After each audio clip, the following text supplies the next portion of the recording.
I stuck to the speed limit. I hope so. Oh yeah, we had the police in the room.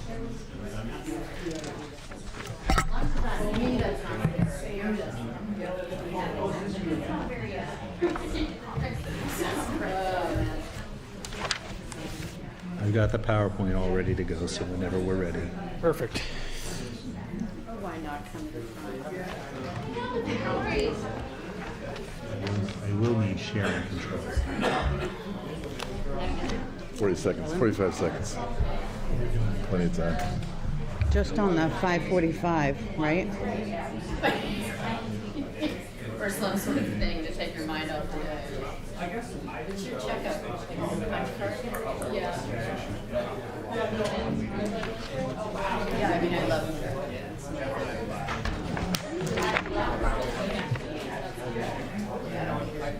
Says I'm already good to go.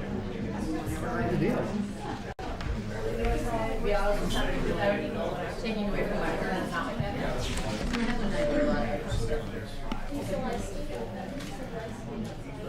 Yeah, I love it. It's been a kind of weird winter for that.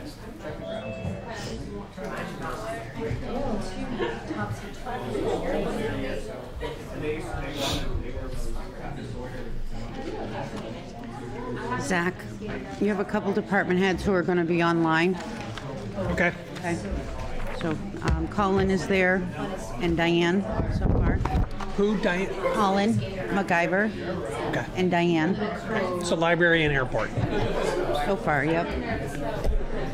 That is just slightly outside of my visual I acuity can't range. see it either, but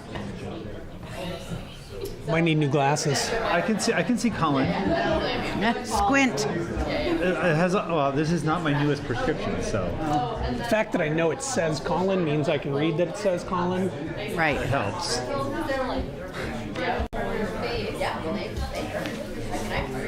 All right. I can read Diane Lynch. Call a meeting to order. Start with the pledge. Neil. To the flag of the United States of America and to the republic for which it stands, one nation, under God, indivisible, with liberty and justice for all.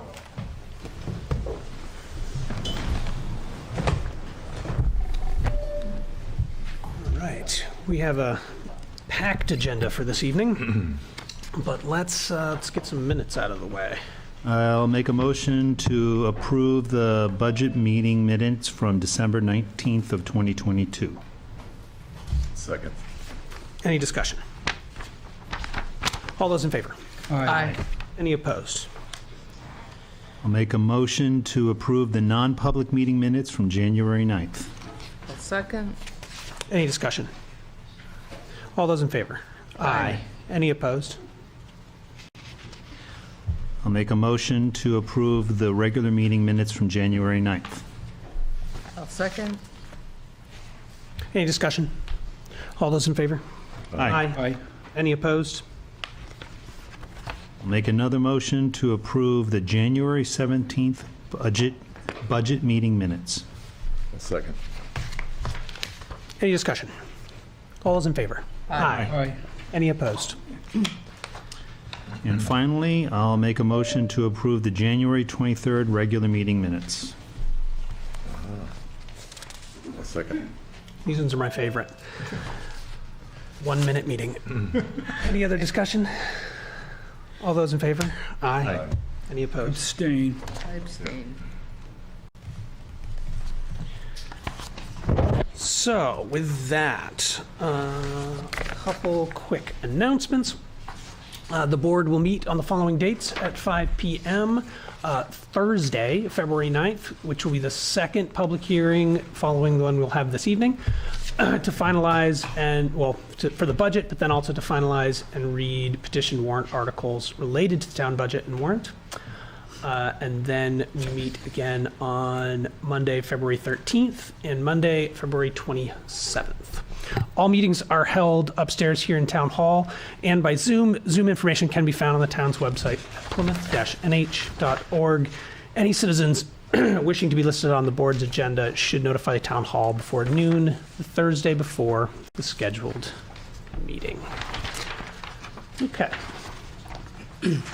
Zach, if we could change the order a little bit, Tanya Orlando, the principal at Plymouth Elementary School, is here Yes. and would like to do an introduction. I thought we could get her in before the public hearings. Yeah.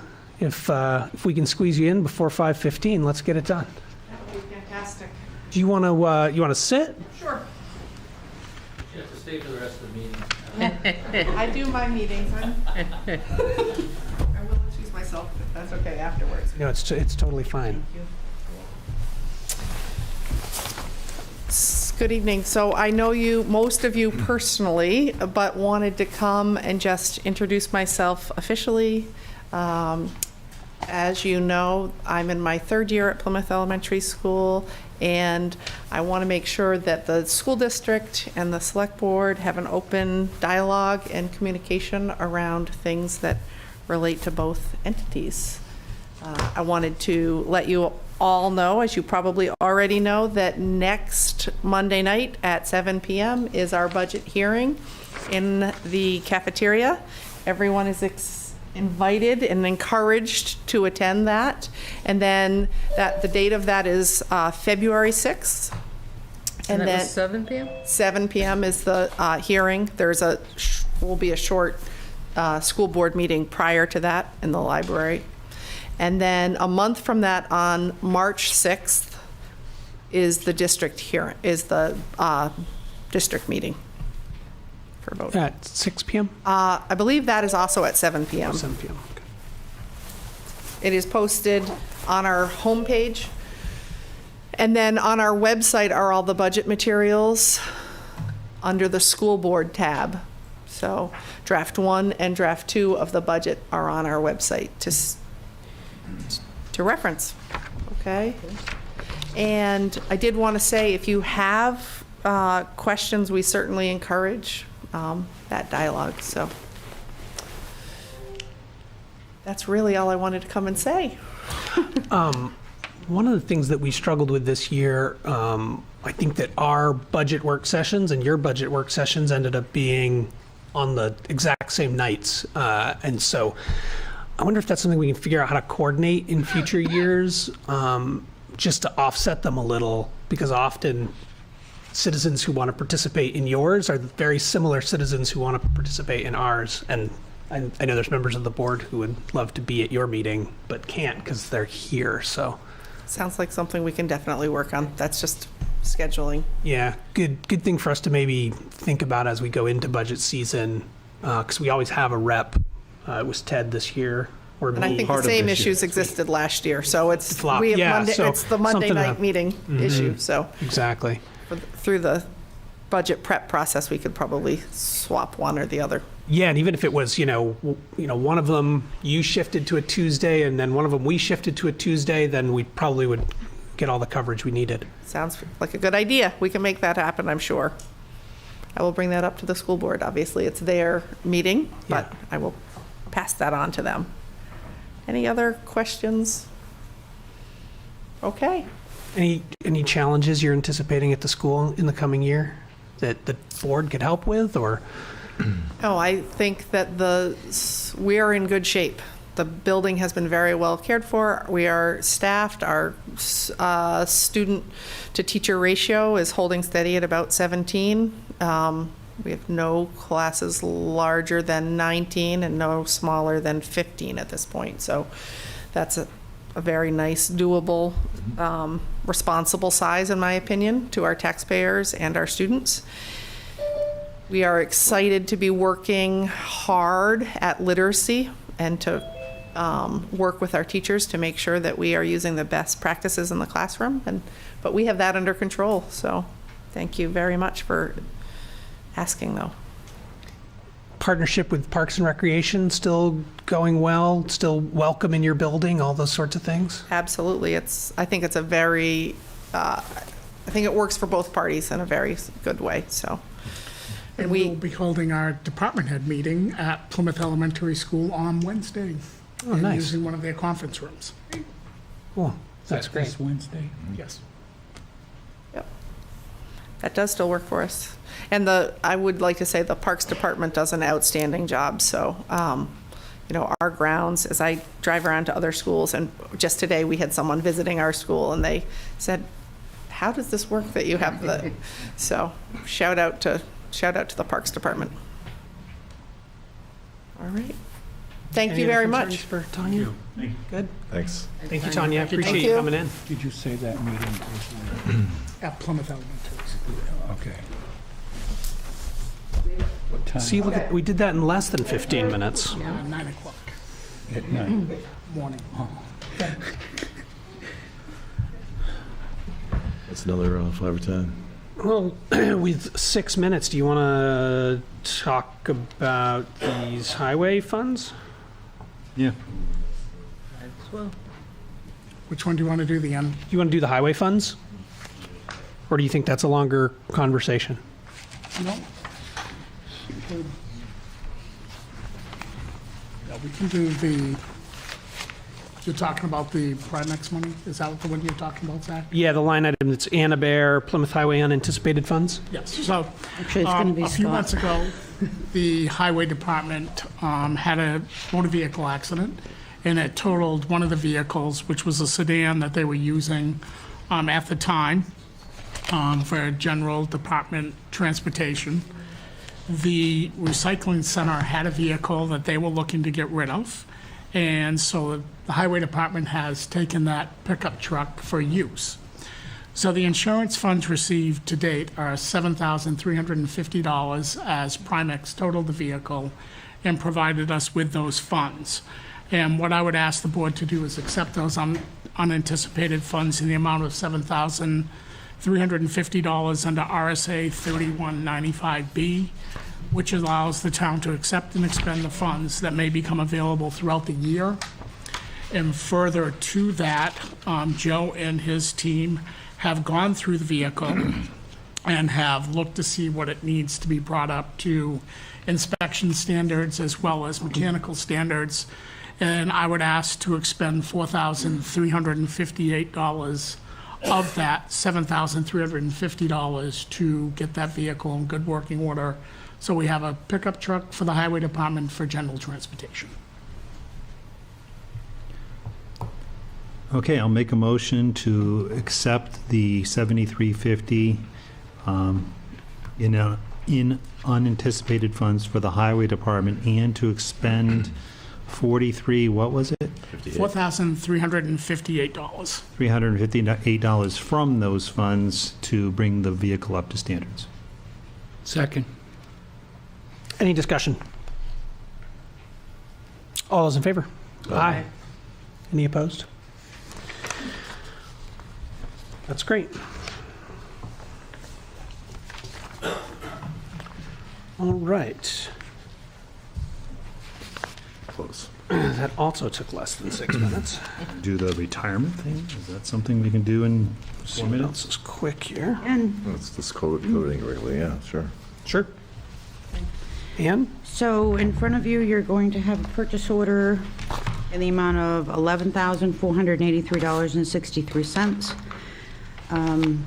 This purchase order has been created as we had a New Hampshire retirement audit.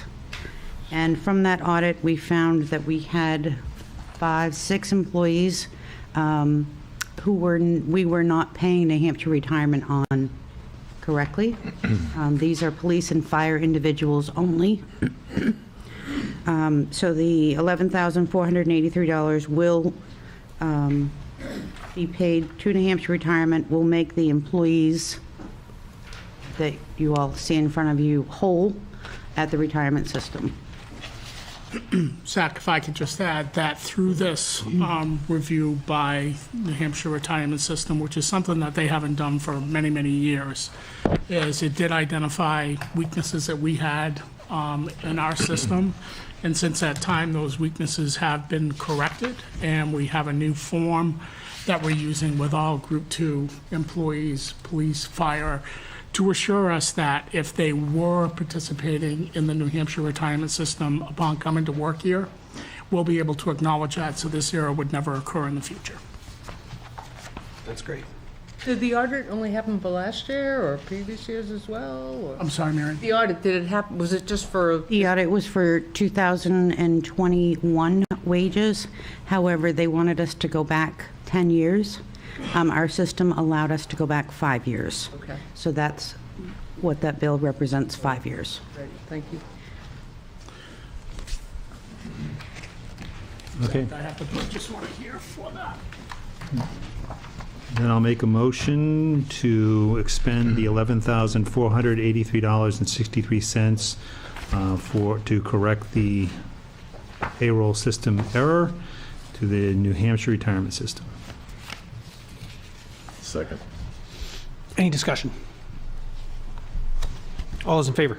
Aye. Any opposed?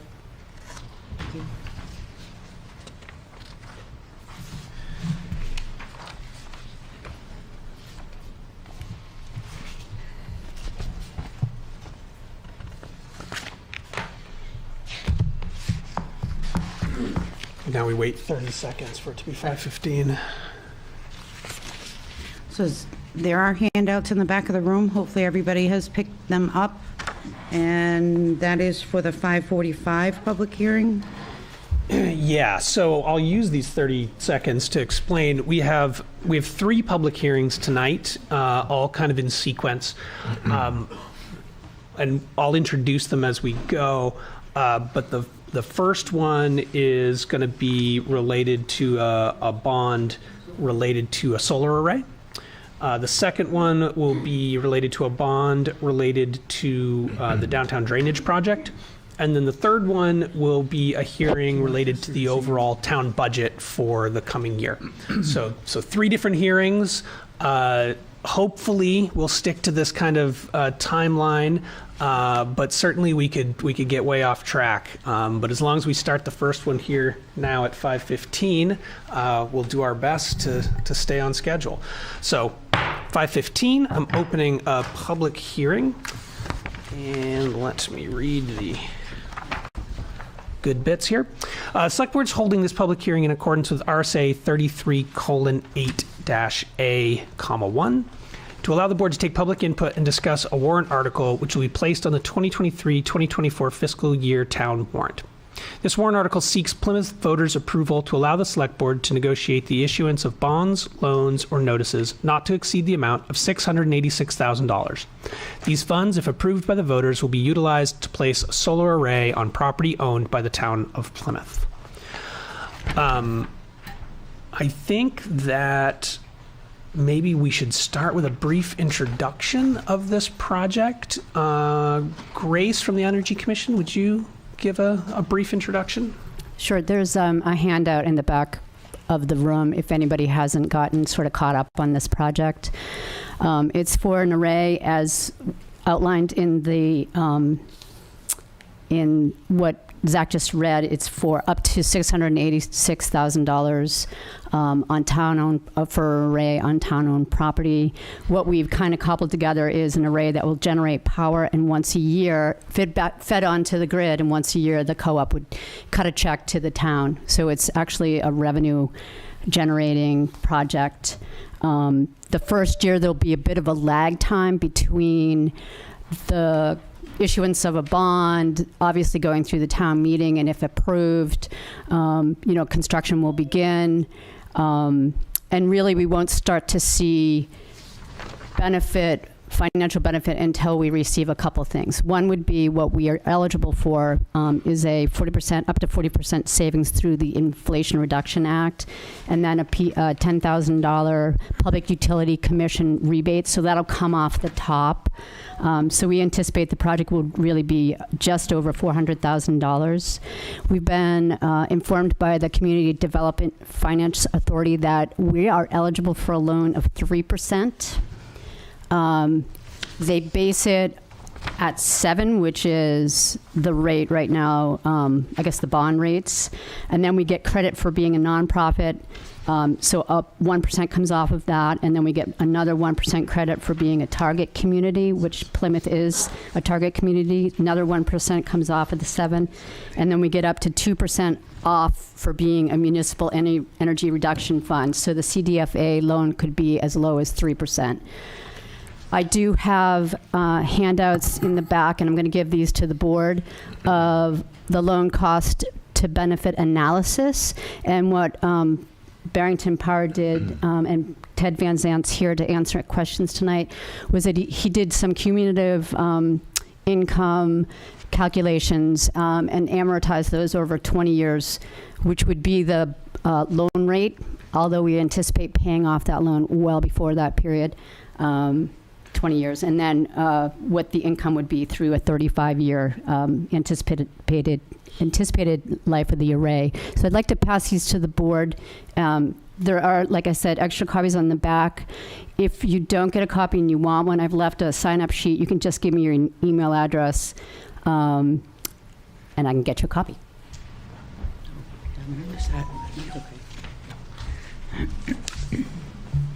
I think I'm just like really trying to be brief because I know the hearing's brief. But we can answer questions. That's what we're here for. We would recommend to the board that they do consider this CDFA loan. Other rates are certainly higher, and the Community Development Financial Authority is set up for this kind of a project. So I'm going to hand the floor over to whomever. So just so the board is aware, the amount of money that we put in to the warrant article is for a 10-year loan. So if the board decides to go out for a 20-year loan, we won't be using all that money that we're putting in there. So just keep that in mind as well, okay?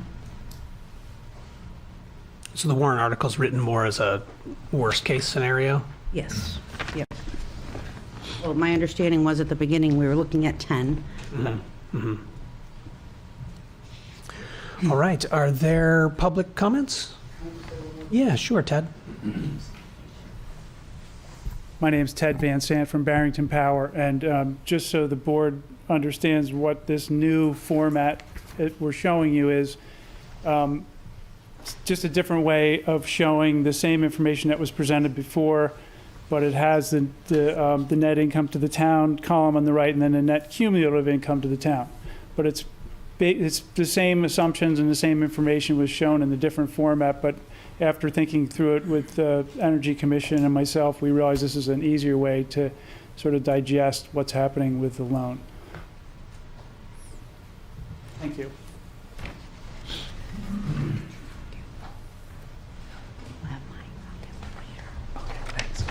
All right, public comments. Well, I could, well, never mind. We have a live one. We do, yeah. Maggie Mumford, Plymouth, from the Energy Commission, and I would like to just reiterate that all of the assumptions that we have used before have been quite conservative, and as we move forward, the Inflation Reduction Act is happening. There are programs rolling out. Guidance on what we're looking for is still pending, but is anticipated to be out anytime, so it's really not an iffy idea anymore to get the direct payments. This is an investment, it's a good investment, and those conservative assumptions show a nice gain every year after the array is up. So it would have to be a 7-cent power rate to be break even over that whole time. Oh, I'm sorry. Recalculated as 9, depending on what numbers you use. Thanks.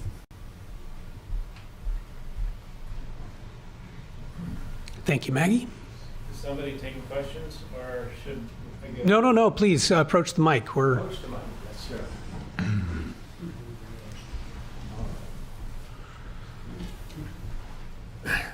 So I'm Steve Rand, and I hear return on investment, and that's like lovely.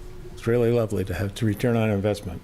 And so if we can get return on investment and to do something good to help our Earth to survive the pending warming of it, I think it's a win-win, and we should do it. And we are in a position to do it, and no reason why we shouldn't lead in this area. The more the better. Thank you. I have another live one. Josie Ewing. I do have a question. I do believe in solar energy. I think that it is a topic that the town should discuss and pursue. Other municipalities are doing it, and they've definitely benefited from having solar arrays on municipal property. My question is, we're talking about the revenue we're bringing back. Do you have an example of what projected revenue would be streaming in? And is that to offset utility bills, utility bills with the town, municipality? Not residential, but with the municipality itself. There's a handout at the back that will help With that? part of that. Okay. Go ahead. Oh, thank you.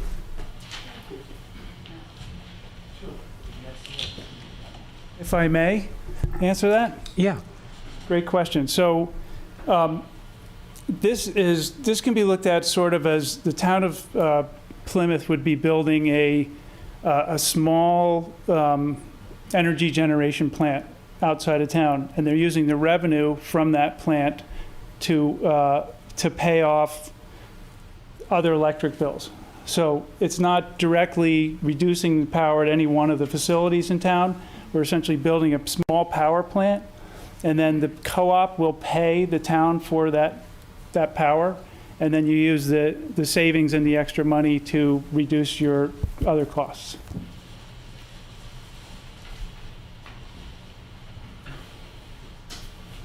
I have a couple of written, praises. One is from, it's entitled "Solar Proposal Discussion at Tonight's Meeting." It's, "Dear Select Board members, because I am not able to attend tonight's Select Board meeting, I am submitted to you this letter to let you know that I support the bond for the solar project to be put before the voters at town meeting." And it's sincerely Linda Walsh of Plymouth.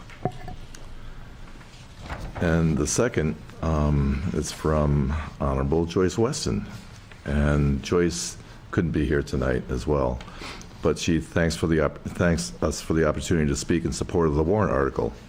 And for the record, her name is Joyce Weston. She's a 19-year resident of Plymouth and former representative to the New Hampshire House.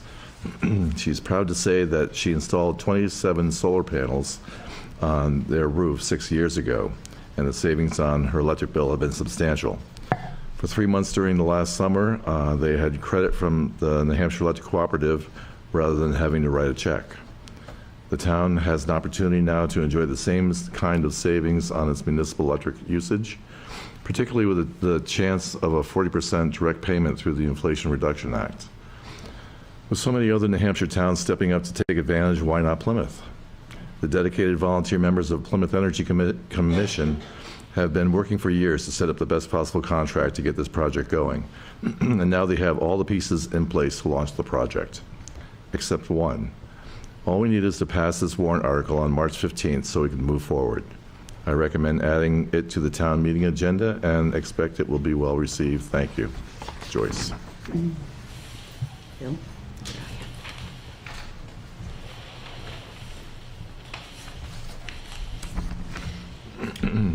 All right. Any other public comments?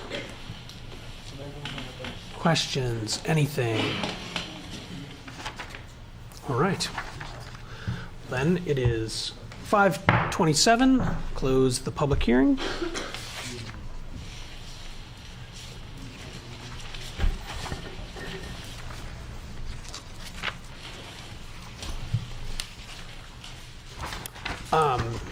Do we have to vote to put it on the warrant, or are we good after the hearing? Yeah, You can vote now if you wanted to, that you're recommending it, if that's what you want to do, or you can wait and do everything on the 9th as you originally planned. Okay, we'll wait to the 9th. Okay. Is June on? I think June was. Should be on. Yes, she is on. She is, okay. I have the additional information. Okay. Could I just make a comment? Yeah. So I've been on several iterations of the Energy Commission, and I have to say that this particular project that seems to have all the numbers working in favor of it, and I would recommend the passage of this warrant myself. Thank you. I strongly support this proposal.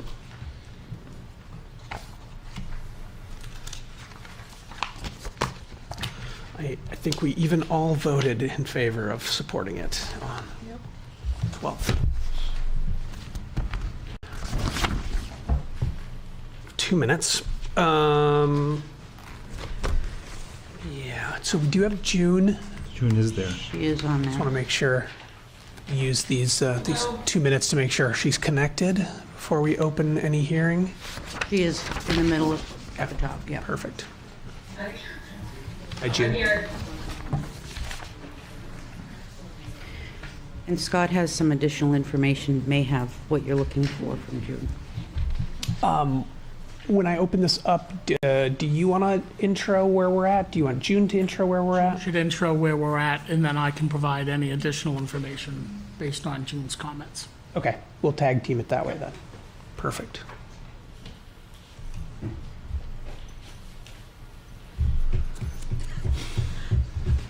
These advertised times, they didn't- make it challenging, Ann. I didn't think we were going, I thought we would be behind by I now. thought we would but, too. Yeah. I thought we would too. You go like we were 5:15, efficient. 5:16. I know. 5:17. Yeah.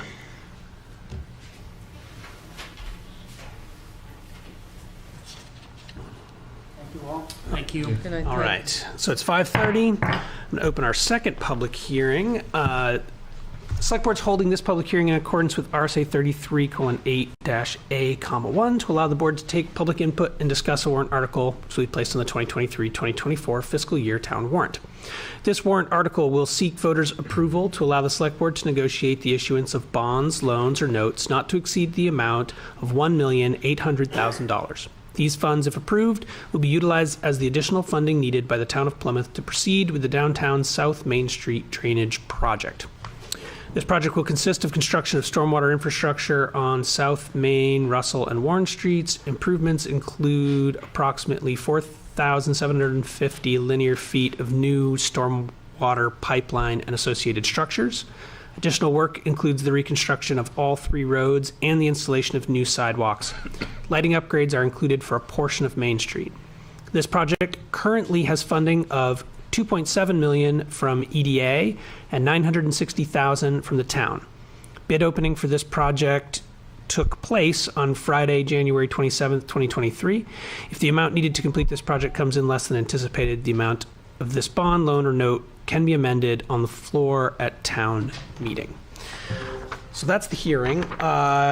June, you want to intro where we're at and what this is all about?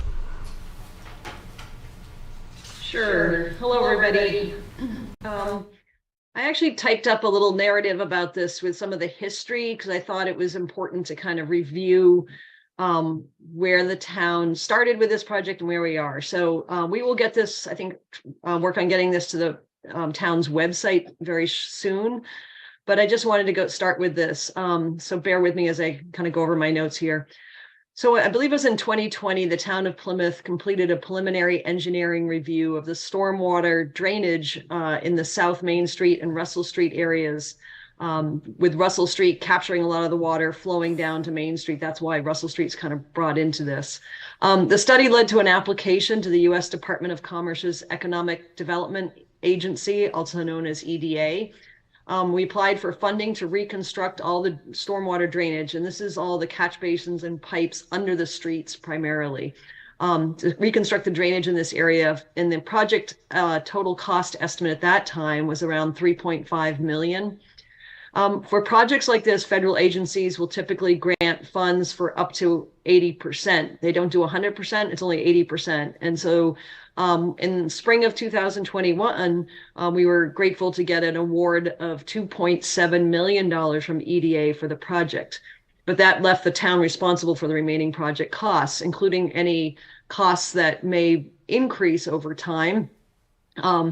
So during 2021, we procured HEB engineers to complete the project design, all the environmental permitting, to complete the bid documents and conduct the project bidding, and also do construction inspection. These are very detailed, requiring professional engineers, civil engineers for this type of work. And this is all to meet federal compliance for the grant. So the cost of these engineering services combined is roughly $610,000. It's expensive, but again, it's part of the project. During the design, we had to make a few changes to the original project concept due to some of the environmental regulations and in order to be able to meet environmental permitting requirements. We completed all of that. HEB has been excellent to work with, and they were fast, and they designed and created all the bid information really this past summer, in summer of 2022. Since that time, we started the bidding the first time in August 22 with a bid opening in September. For various reasons, we had to reject the bids, and then we've bid it since then 2 more times. So we've bid it a total of 3 times, trying to get enough interest in the project and costs that were more in line with the original estimate. Long story, but since the original cost estimate from 2020, what we see now in the construction industry is that costs everywhere have greatly increased due to, in part, a shortage of materials, increased fuel costs, and increase in labor. So all the bids that we had were over budget. The last bid opening was just last Friday, January 27th, and we received only 1 bid for a cost for just the construction of around $4.6 million. This cost, plus all the engineering, administrative, legal fees, et cetera, brings the total project cost up to around 5.3, where originally we were expecting it to be about 3.5. EDA's grant remains the same of 2.7 million, and so in order to implement the construction phase, the town needs to raise additional funds because we have to certify that we have the funds available. Well, it was just outlined the town does have some money available. It's not enough, so we are proposing the bond of 1.8 million. Hopefully the good news is that the 1 bid that we have in this last bidding go around is a company named Grenice and Sons down from, I believe it's Salem, Massachusetts. They have also bid on the Plymouth Village Water and Sewer District's project, and I'm not sure if their contract's actually been signed, but they were the bidder for that project also. So they will be we will have 1 contractor in town working on both projects, which was a goal from the beginning. But we had to have separate projects to meet all the federal requirements. But hopefully having the same contractor work on the project will make it all more efficient. It's our understanding that this contractor is a very large company and that they may be able to bring multiple crews and then therefore hopefully complete the work more efficiently, which may reduce the cost of construction inspection from HEB and have some other efficiencies that come about. We do know that there's a few areas, but the way the federal requirements are, we have to bid the project as a complete project, and we'll see if we get savings as we go ahead. But at this time, the town has to come up with basically all the funds needed to implement the full project, and that's why the request now has come forward to have the 1.8 million bond to ensure that we have funds available to proceed. And if we didn't have this bond, basically we wouldn't be able to proceed with the project, and all the work done to date, including the design by HEB, will just basically be put on the shelf. And that's a real concern because while we have the grant, we don't actually get any of the EDA money until we start construction. So the town's paid for all the design costs of the engineering, and which is significant. It's about, I don't know, 300, maybe around 300,000. I'd have to look at my other sheet here. And, in order to even get 80% or some of the money back for that, we would have to we need to move toward construction. I mean, obviously the drainage is a concern. It's kind of a,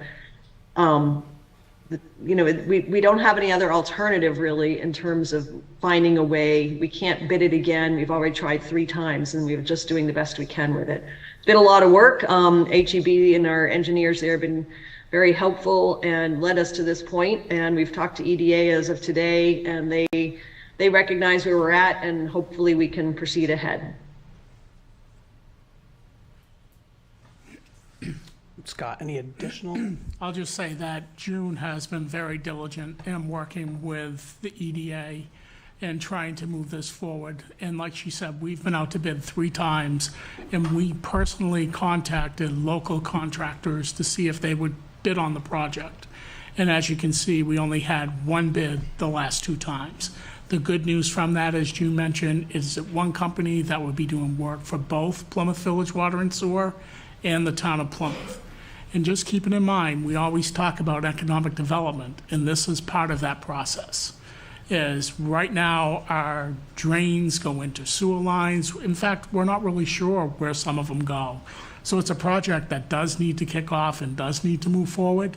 But like I said, June, as of late today, was in touch with EDA, our contact there, and we do have some work to do before we sign the contract and move forward and actually have our engineering firm review the bid list and review the bid, because there are some things in there that we want to be able to discuss further with the contractor before moving forward. But thank you, June, for the work that you have put in on this. I truly appreciate it.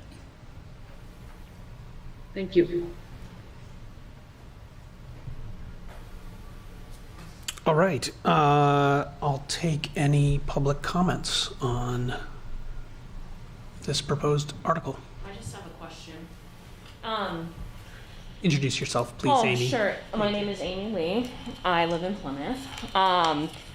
My question is, does the town have a backup plan if it goes over budget? Do we have funding set aside? Because I know that I went to that initial meeting when they talked about the grant only would cover this, the grant would only cover this, and when I had reached out to the town to ask about, well, what happens if they get in there and then they find something that's not covered by the grant, who's responsible for that? So the answer I got was the town would be. So I'm curious if you have money set aside for instances like that, and if we also do the Main Street project, what's the cost of that and this combined together, if they're going to be doing the work at the same time? Those are my questions that I have. Thank you. So this is the Main Street project. They're the same thing. This was just the Russell Street part of it, not the Plymouth water and sewer. It's so it's not. Together. It is. Okay. This is not the cost of the water and sewer, though. So Yeah. the water and sewer department has their cost for that component. Okay. So it is 2 projects, but one is water and sewer, the other is stormwater drainage, and then we put one coat of tar and sidewalks back on top of all that infrastructure. Okay. All right. Thank you. One of the goals there being not to tear up South Main Street twice. Yeah. It's a good plan. And at this time, if we do go over budget or they find something catastrophic in there, we do not have any additional funds. The 1.8 and the 960 that we have saved is what we have towards this project. So we have towards this project. We do have the general fund if, we're talking small amounts, but in a real disaster, we would have to call a special town meeting or something to get the funds. Yeah. Let's hope that all the surprises on this project are already. I know. Yeah, June. Can I just add something to help clarify that? I mean, the 1.8, we're pretty confident will cover what we know is the cost. We'll cover definitely all the costs that we have. I mean, we have an amount for the engineering. We now have a bid for the construction. During construction, there may be some contingencies, so the 1.8 should be able to cover some of that. In addition, as of 4:48, I just got an email from the engineer where he's been going through the bid, trying to figure out if there's some areas where we might have some savings. I think he's starting to identify some. It's a little too early to know. The problem is somebody bids on the project and says it's going to be 4.6 million and change. And while it may end up being less than that, we have to be prepared to pay that. So anytime we have some savings, because we have one contractor working with water and sewer, we should have one savings. Like traffic control is charged to both projects, but they'll be on South Main Street area. They don't need to have traffic control for both projects. So somehow we'll figure out about splitting the cost for that. We just don't know till we get to construction if it's going to save 10,000 for us and 10,000 for water and sewer. Who knows? There'll be a lot of working through this as the construction. It's a very complicated situation, but hopefully, and our engineer is pretty confident that we will see some savings from the total amount, but we have to be ready to pay that at this point. I see the little red icon on the chat. Have there been questions coming in? I think it was Dan Marion from Up on Point of View saying he was in favor of the project. Can you read that? I can read it. Oh, good. Dan Marion to everyone. I'm in favor of this article, but I'm curious if the companies you reached out to gave a reason for not bidding. We have. Did they give a reason for not bidding? They know that the project's going to be very intense and create some confusion and some anxiety, and the local companies don't want to be attached to that, and the larger company will come in and, like June said, they've got multiple crews and will be able to do it in more of a streamlined process. Neil? It's my understanding that the Grenice company specializes in this type of work, and they have a long record of successful performances.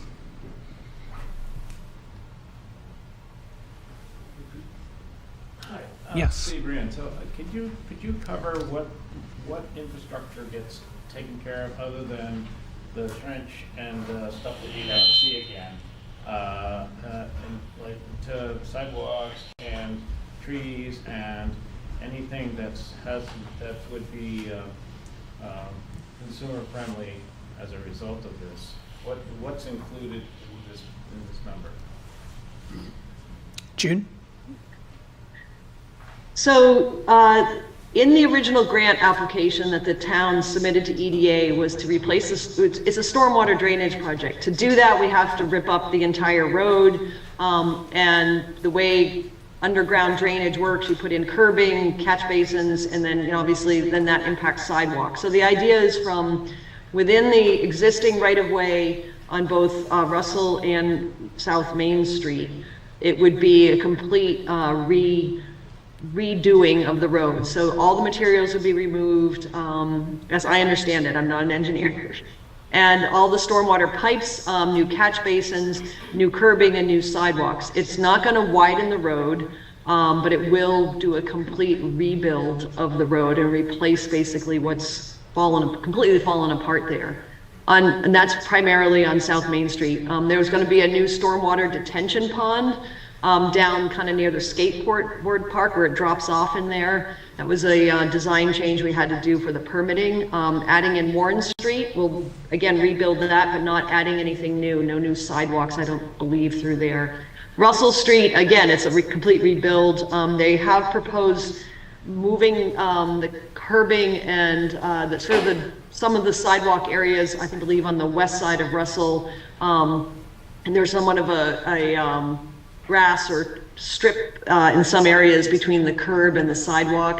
They're proposing, the design has it just be a curb and sidewalk. So there will be a little bit of a change on Russell Street, but nothing significantly additive in terms of any amenities, like trees or widening of the road or additional parking. I know that's always been a case, but that when we applied for it, it was written to cover stormwater drainage, in part because the cost is so high. I believe the town at the time didn't feel like they could really add on a lot of extras because of the amount, and clearly the costs have greatly risen since 2020, which is just some bad timing perhaps, but that's the nature of the world we're in today. Yeah, Marion? June, could you maybe explain the reason for this project? What would happen if we didn't go forward with it? In 10 seconds. I don't know or if Joe less. is there. He could maybe, from Highway.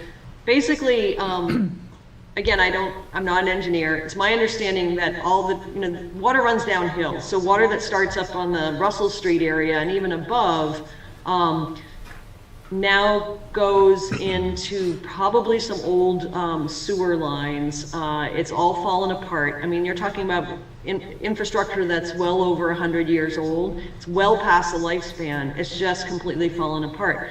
So we have a lot of ponding, a lot of freezing and thawing damage on Main Street, on Russell Street, and just flooding that happens in that whole area. So the design is such, rather than just taking it and kind of keeping it going down kind of towards Railroad Square, some of the water, everything on Russell Street will be captured, and it's Russell Street starting at Pleasant Street and south. So from Pleasant Street down through Warren, all the stormwater there will be captured and put into pipes under Russell Street and sent down to this new detention pond. And then on Main Street, any of the stormwater will then go into new system and head south on Main Street to the pond too. So if we didn't do this, it's just going to continue to deteriorate. I think, Scott made a really good point that the current condition of South Main Street is just not good. Our sidewalks there are just, not good. We can't just patch that without solving the underground water problems that are just, 100+ years old in the making. They've just fallen apart, they're worn out. There's a lifespan for this kind of stuff. So we aren't going to be able to really capture any significant new investment in that area. And I think we're actually have seen some deterioration of even economic kind of businesses in that area because of the condition. If you take a walk down there, it's rough, and it's time to do it. If we don't do it, I don't know what else would happen. It's the town owns that infrastructure, the drainage part. While it is a state highway of Main Street, we are responsible for the drainage. So without doing it, the problems are going to continue to get worse. Joe, did you have any additional comments on that? I could add to it if you'd like. June's right in a nutshell with the whole thing, but so we have a lot of failures that come down through starting up on Pleasant and come down onto Russell, and there's no drainage on one section of Russell, so it goes down over onto Main Street and it crosses over and it goes into a private section of town which we have no control over. And so all this drainage is in areas that we can't control. So before this project even came along, I knew that I had to do something with Russell Street. So I put that on the agenda ahead of schedule to try to deal with that water before we got to South Main Street. But when this came along, there was enough money to add that into it. And so, but the total overall infrastructure is completely failed up above, and so down below where it's going now, it's going straight into the river and it's not controlled. And so by building that retention pond, all that water, South Main Street, the water has just failed. It just takes so long to get it to go where it needs to go. It just seeps, lays on the ground until it seeks its own level. So old brick structures where they should be upgraded concrete structures.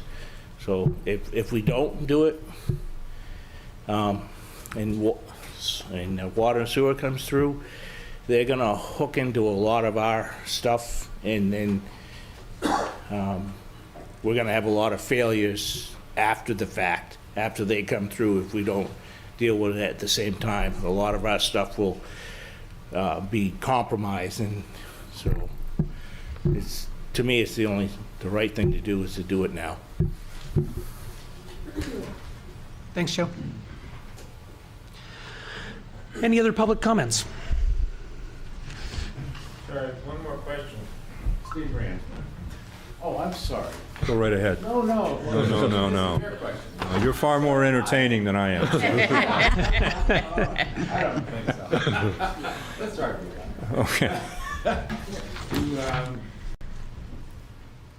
So I heard that we're sending a lot of water, a lot of storm water down through the sewer system, as I understand it correctly, right? Yep. So, Yes. of course, that costs money because we have to process all that.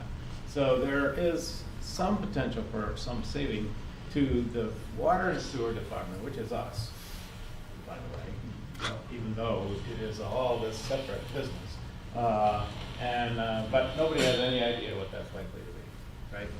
Correct. So it would be a change in their operating expense that could possibly lead to better water pricing in the end.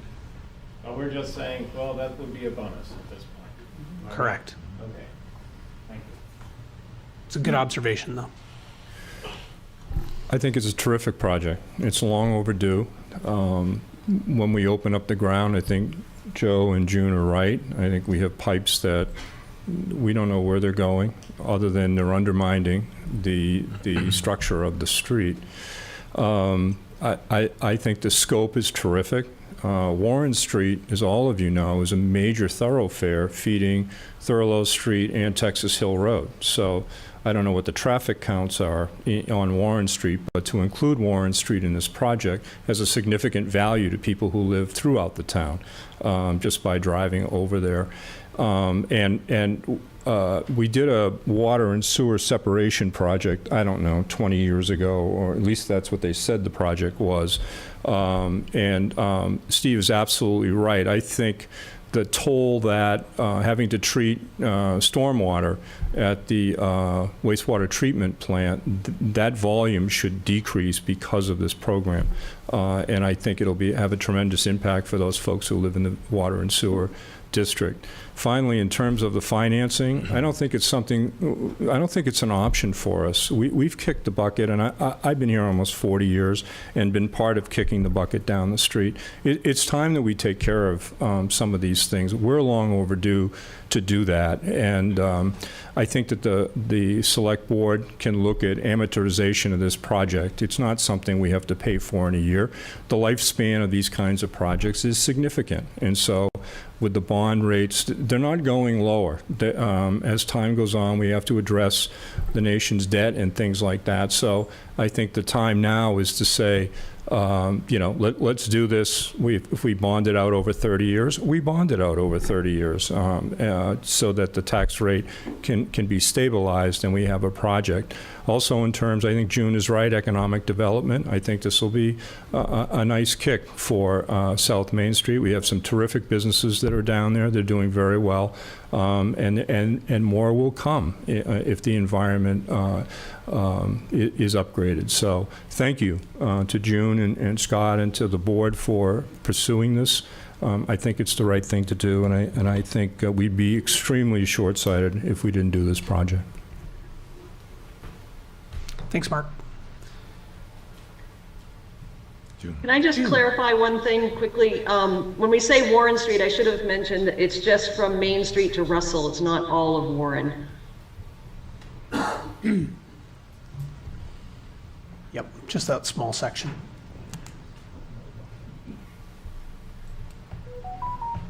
Any other public comments on this hearing? Seeing none, 5:56, close that public hearing.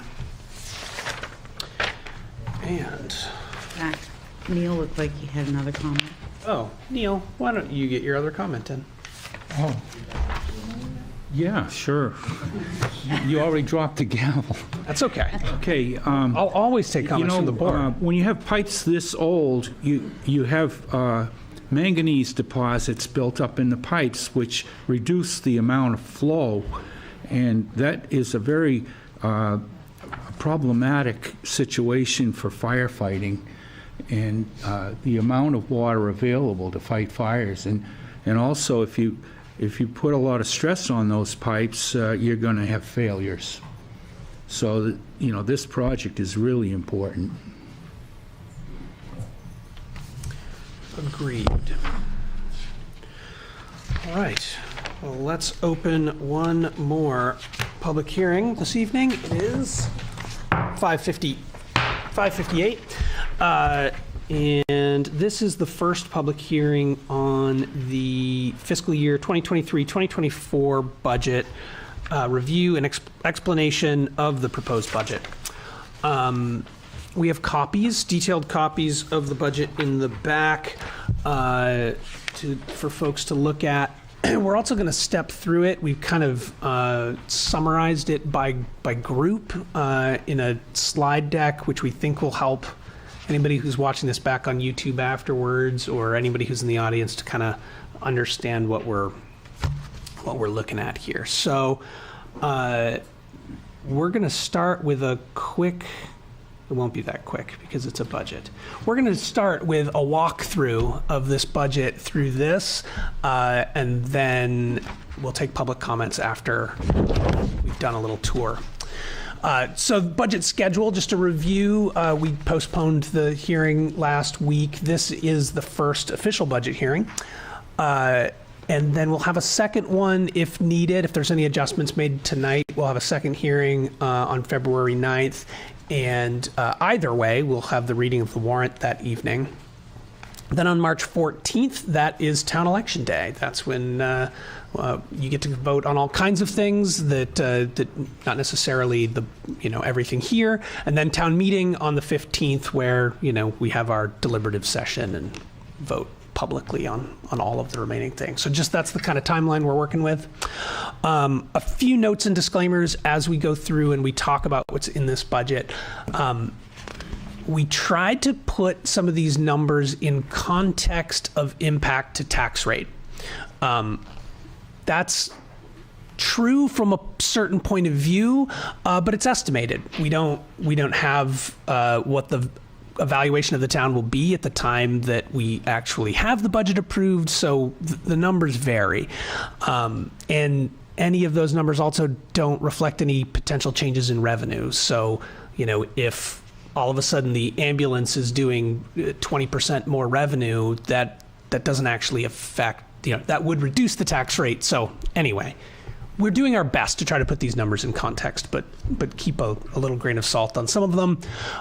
It's also a year where we're going to have a townwide revaluation, which means the tax rate's going to have a fairly significant change this year regardless.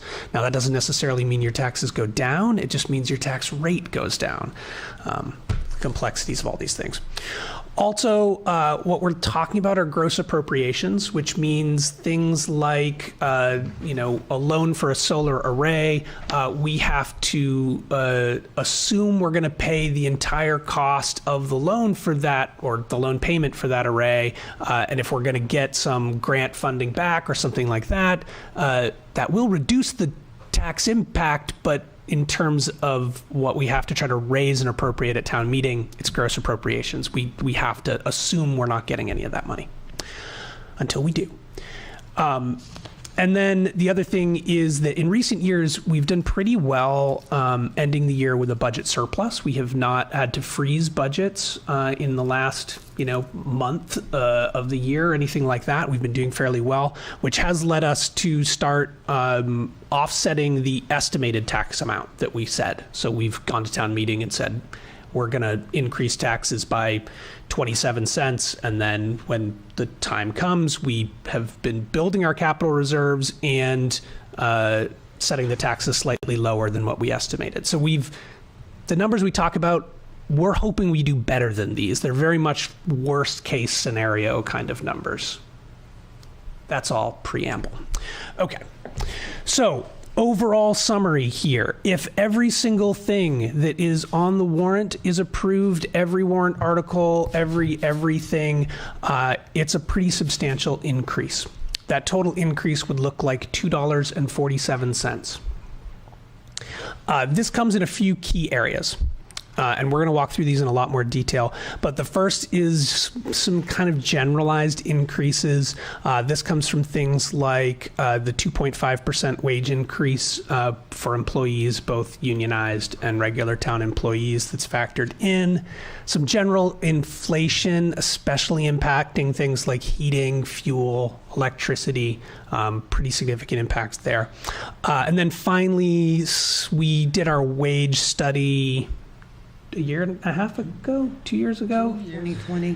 And I think this is the final-ish wave. I think probably actually the final wave of getting all of those alignments in place, in particular with the highway department. So those are kind of the general increases. There's also going to be on the warrant, as individual warrant articles, 3 new proposed positions: a new firefighter, a new dispatcher, a new police officer. Each of those have significant cost when you think about benefits and such. And then finally, capital projects. We went through a capital improvement planning process this year. So this budget comes with a recommendation for a 6-year plan for how to upgrade and improve and replace and maintain all of the capital we have in town. The overall cost of that capital improvement plan is in here, and it's not insignificant. As Mark talked about, we've kind of kicked the can down the road a long time on maintaining our investments. It's got the proposed solar array in it, and the anticipated gross appropriation for that, and the bond for the downtown drainage project that we just discussed. And then the last one is small in the scheme of things, but felt like it was worth calling out based on some of the charges we'd been given, which we do have some reduced contributions to nonprofits. If I can just add, Zach? Yeah, please. Keeping in mind the $2.47 per thousand, that's without applying any revenues back against that.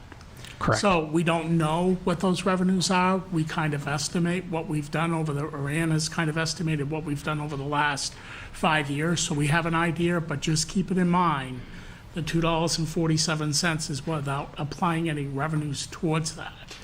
And the other thing I'll say is thank you to Mike Courier and Mark Halloran, who sit on the budget committee, because when I came into the position in November, we met for several hours with the department heads, with Mark and Mike, and with the Board of Selectmen, of really trying to do our due diligence to look at how this budget was put together and what are the associated costs and expenditures from the budget. So I can say we've spent many hours up until this point here, but your input is very valuable to us, and we want to hear from you as well. Thanks, Scott. So we're going to go through each of these areas pretty quickly, and during discussion we can certainly go back to any of these slides if they're helpful if people have questions. But here's a high-level summary by area, so you can sort of see where some of these increases or savings may or may not be coming from. But I don't want to spend a lot of time here. Let's just go right into general government. So this is a breakdown from the various different areas. Generally, we're seeing increases in general government on, again, the raises and wage study increases. Not insignificant increase in benefit costs for some of our staff, inflation, especially in the heating, cooling, electricity here in Town Hall in particular. We also shifted some costs from emergency management into general government. So when we get to miscellaneous, you'll see emergency management costs are down. And then sort of final on this is there's a new mower for the cemetery in here, which I think replacing like a 40-year-old mower. But it falls just below the threshold for being a capital investment. So it's in this list.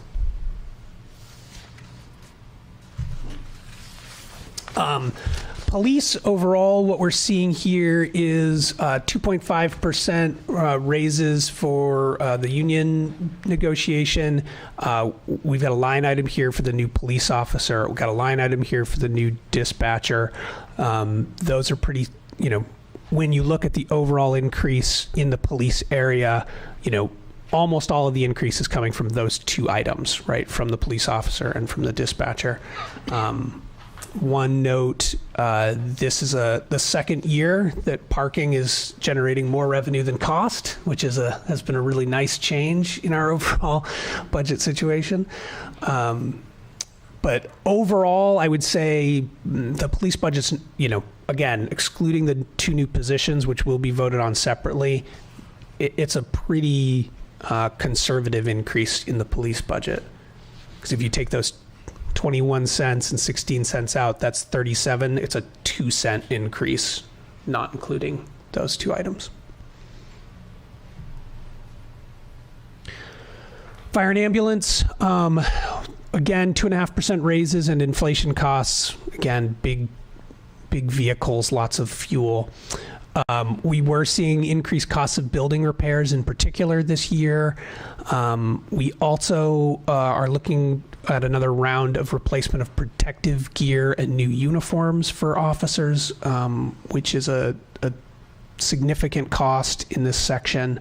And then generally some increased costs around some aging equipment. We're hoping that the capital improvement plan helps to continue to keep those costs headed in the right direction. But that's pretty much where you're seeing the increases here. Again, I'll point out the new firefighter EMT position is, over half of what this increase is.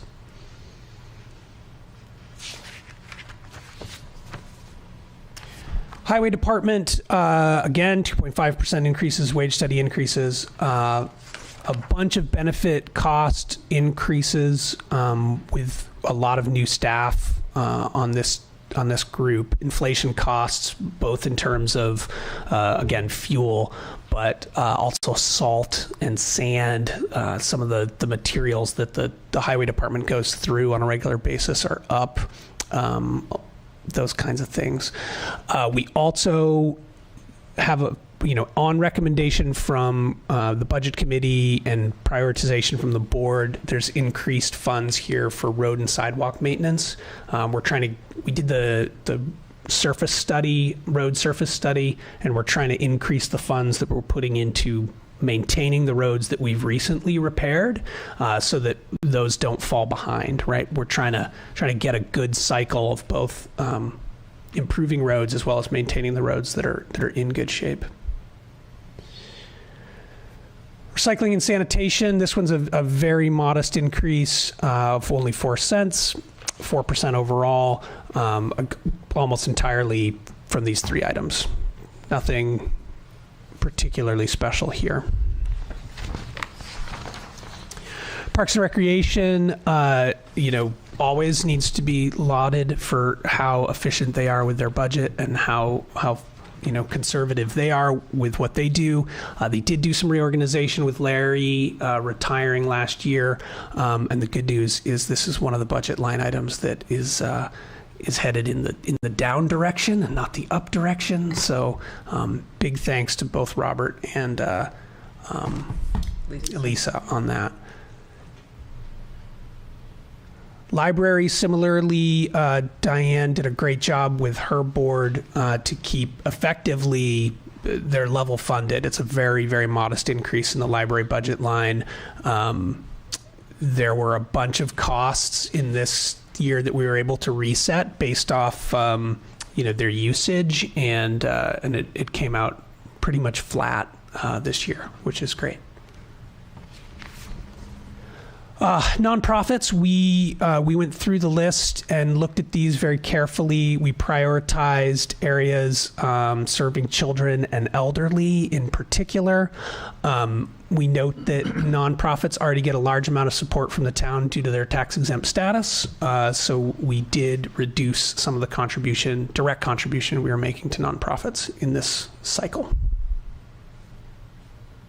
And finally, miscellaneous, finally in the normal part of the budget. Miscellaneous, the big savings in this section is around the emergency management director position, which by having Scott as town manager, we were able to combine those positions as Scott continues to be our emergency management director, which provided a great savings for the town.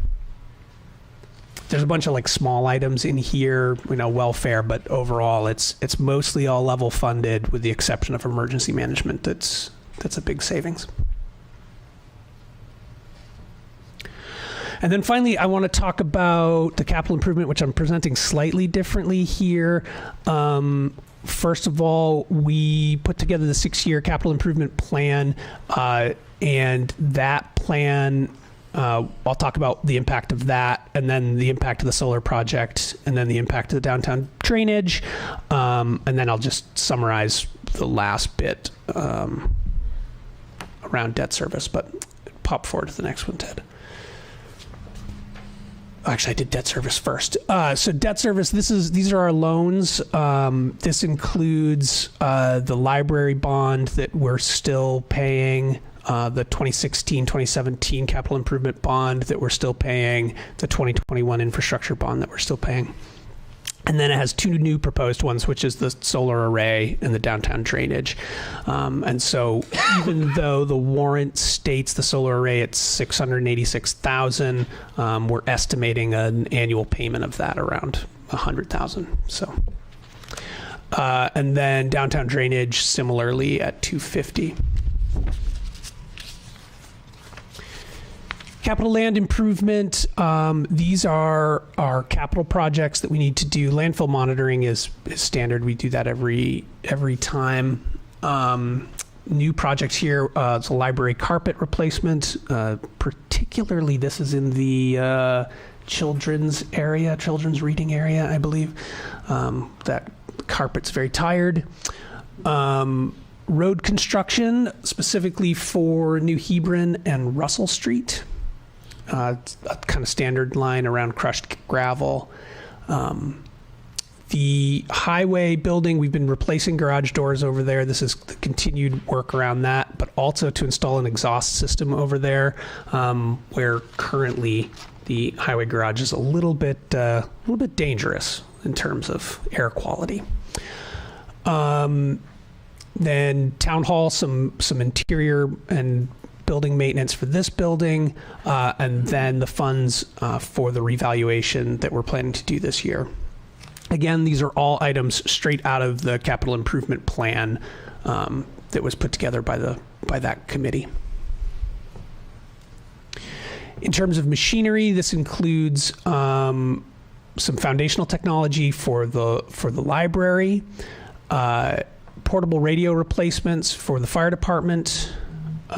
We've laid out cruiser replacements for police to be staggered. So instead of doing them in, 2 or 3 cruisers all in 1 year, we've spread them out where it's, let's replace 1 cruiser this year, 1 cruiser next year, 1 cruiser the year after, and spread them out over time so that we're rotating those. So it's 1 new cruiser. It's a new skid steer for the recycling. It's a new cargo trailer for the town clerk's office. I believe this is for storing and transporting all of the ballot and election materials, and like the voting booths and all of. It'll be for election equipment. Election equipment, yeah. It may also include the voting booths as well. New voting booths as well, which the current ones are at the end of their life, maybe beyond the end of their life. This also includes the deputy chief vehicle for the fire department and some equipment for PBTV. And then we've got the section on transfer to capital reserve funds. The first one here is some money for the conservation committee or the conservation commission. The next is continuing to save for the future town revaluations. The next is, I don't remember, what's material handling equipment highway? That is... Smaller equipment, such as backhoes and... Okay, yeah. So but we were saving for something specific here, right? I was trying to remember. Do you remember, Joe? Sweeper. Is this the sweeper? Yep. The sweeper and the blower. Saving for the sweeper and the blower. Right. Yep. So rather than pay that all this year, we spread that cost over 2 years to keep the capital budget in line. And same for ambulance. So not paying the ambulance this year, but saving for the ambulance purchase over a 2-year period. So that's the full walkthrough of all the areas. There's a lot here, and there's certainly a lot more detail on the handouts here, but for anybody who's curious about specifics, we can go into those, and that was the quick penny tour. I will take any public questions.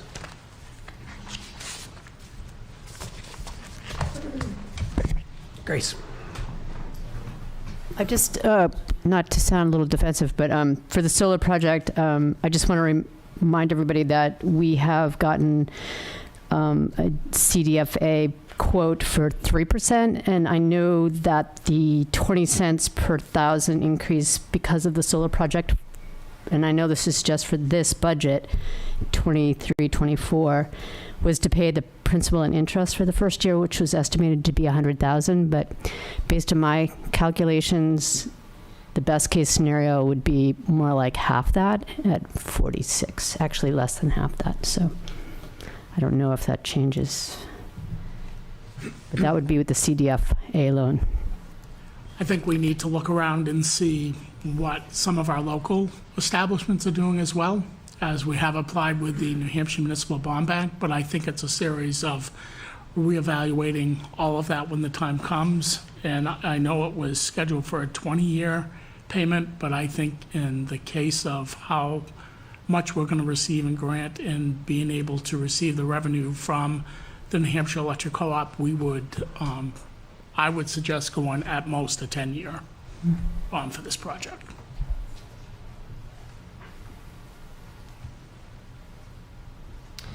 And at the same time, as Mark pointed out earlier, you could go for an additional number of years for the South Main Street project.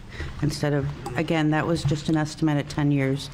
But when you go in, you work with the banks, potentially you could spread out that. We had to have a number. Right. And this is our best estimate at that time. When we are putting this together. So I just don't want you to cut yourself short. Right. Yep. Amy. Yeah, I have a whole bunch of questions. That's all. Please. Story of my life. Yep. I know you guys love it when I come to this. We do. All my questions. All right, I have a few questions about when I was reviewing the budget, on page number 5, I wonder why the insurance, workers' compensation and insurance liability, why those numbers aren't included in the regular wages. For the workers' compensation? Yeah, why they're not It's included in a the. separate line item for that cost with Primex, our carrier. Okay, all right. The other question I had on page 5 was number 177 for equipment, new cemetery. That's the mower you're referring to? That's the mower, yes. Okay, perfect, thank you. Take my notes.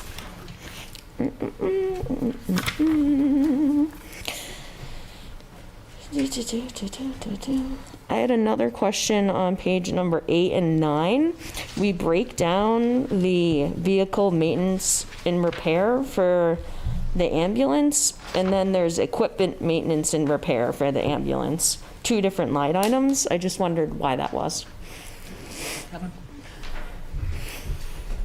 Could you say that again, please? Sure. So on page 8, number 321, it's vehicle maintenance and repair for the ambulance.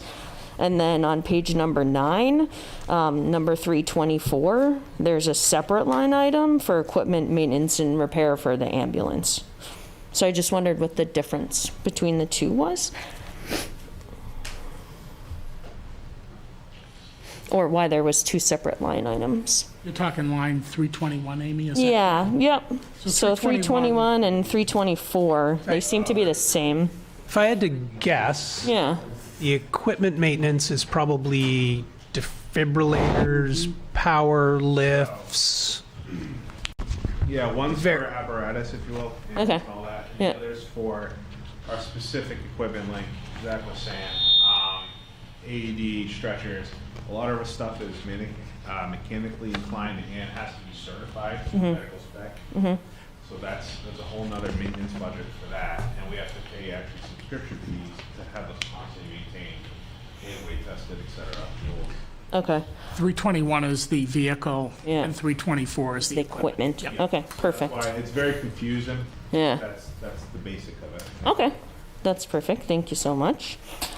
And then I just obviously want to advocate for the Pemmy Youth Center. You're cutting their funding by $3,000.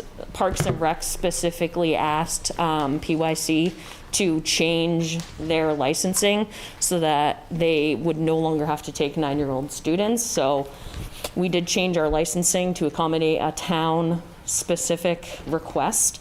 And so we now service 5 youth, and it's about $1,000 a year for the youth to be served. So I just want you guys to keep that in mind with the budget, that there's 5 additional students that, because Parks and Rec requested us to change the licensing, we did. So by cutting that $3,000, that's 3 students that we don't get to serve.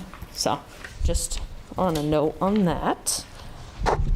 And then my other question was for Joe on page 11, the training expense for the highway department. What trainings are you going to?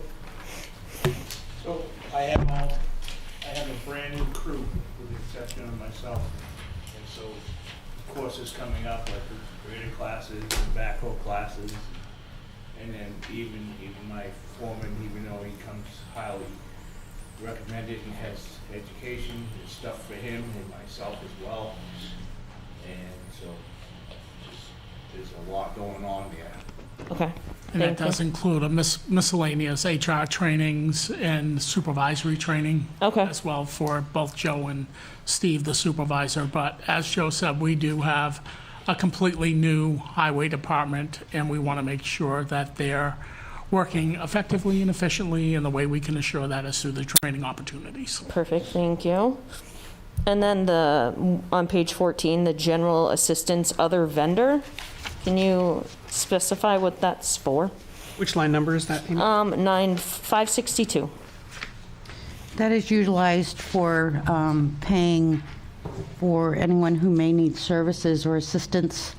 They come to the town hall and they apply for welfare assistance. Okay. That's immediate emergency need. Okay, perfect. And you never really know where that is, so they've kept the number the same. Okay, thank you.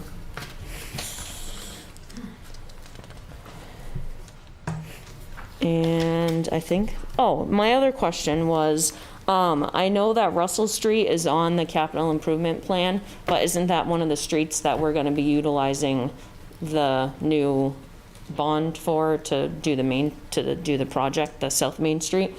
So why are we including it in 2 different places? Only a portion of that street is included in the bond. The other portion would be included in this article, in this budget here. Okay.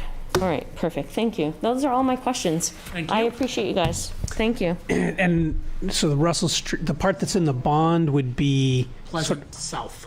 Yeah, so Pleasant South, and then this part would be from Pleasant to Highland. Yep. Yeah. Thank you. Those are great questions. Thanks, Amy. You're welcome. Thank you.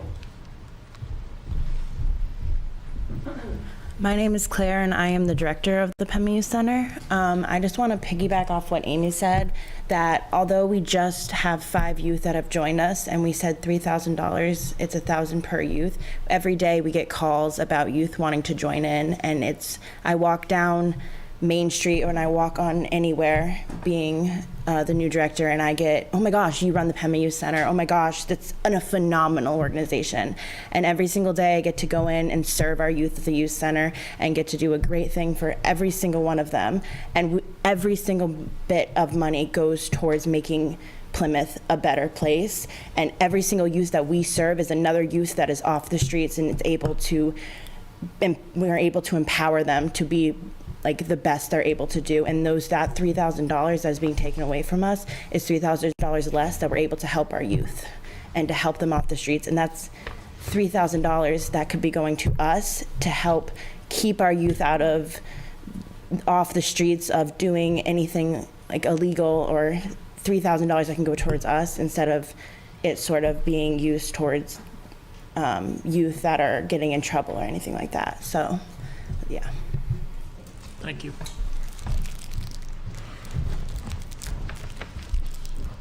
My name is Dick Hage. I would just make one additional comment regarding what Claire just spoke about. The Plymouth Police Department has gone on record, at least anecdotally, sharing with, I happen to be on the board of the youth center, so that's why I'm commenting. But they have shared over the years that because of the work of the youth center, it has cut the cost of maintenance, not of maintenance, but of enforcement in the police department. Now, I don't know if that means if there's a $3,000 cut that the police have to work harder, but their budget remains the same. I don't know. But if there is a real relationship between reducing cost, then cutting that $3,000 may not be saving $3,000 from the budget. It's just something that you might look at.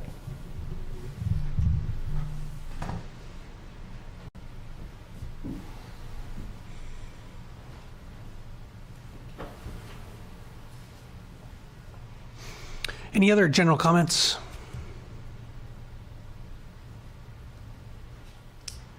Grace, please. Amazing job putting this together. Thank you. The visual is great. And was it easier than just a spreadsheet? I wasn't sure. To me, it was phenomenal. Phenomenal. Thank you. We'll have a handout for you next time, Mike. It was Dick. Oh, it was Dick. I can see everything. All right. Any other discussion from the board?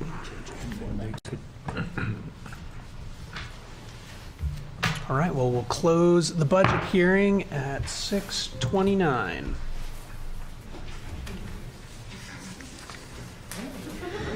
So just to be clear, you will have a public hearing on February 9th, 5 o'clock here, and you'll be reviewing the warrant, which will be created from the spreadsheet that you have. So that'll be the handout that night, will be your warrant, okay? And you'll be able to see yes everything in advance. There have been, the warrant has been looked at by DRA. John Radigan just looked at the warrant. He made a few additional changes. So we'll make sure that everybody's on board with what we're doing ahead of time. Okay. So you should be able just to recommend, not recommend, down through. Just walk right down through it. Yep. There's no petitioned warrant articles? We have until the 8th. Okay. I'm sorry, But the 7th. none The yet at 7th. this time. Correct. Yep. What's on the 8th? The 7th is the ending for petition warrant articles. Based off any feedback we heard tonight, any adjustments anybody wants to make? Should we talk about PYC and their concerns? That was the impact to the budget. Is there? I mean, in terms of the overall impact, it's not huge. Right. So it's not huge. I mean, it's $3,000. It's less than 1 cent. right. Yeah. The tax rate. Right. Given what you heard, given Dick's statement was interesting as far as the police department and what they see as a difference. Says to me that $3,000 is worth it. Yeah, we definitely support the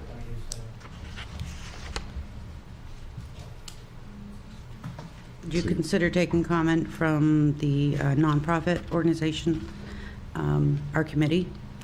Yeah, the nonprofit committee's here, right? They are, yep, same as your budget committee. I would be thrilled to hear from the nonprofit committee. Yes, well, the recommendations were put forward not to be mean-spirited. What we tried to do was look at organizations that had the ability to fundraise, and if they did, they perhaps could do more fundraising. Not that that's an easy thing to do, or that bake sales pay the electric bill. I understand that they don't.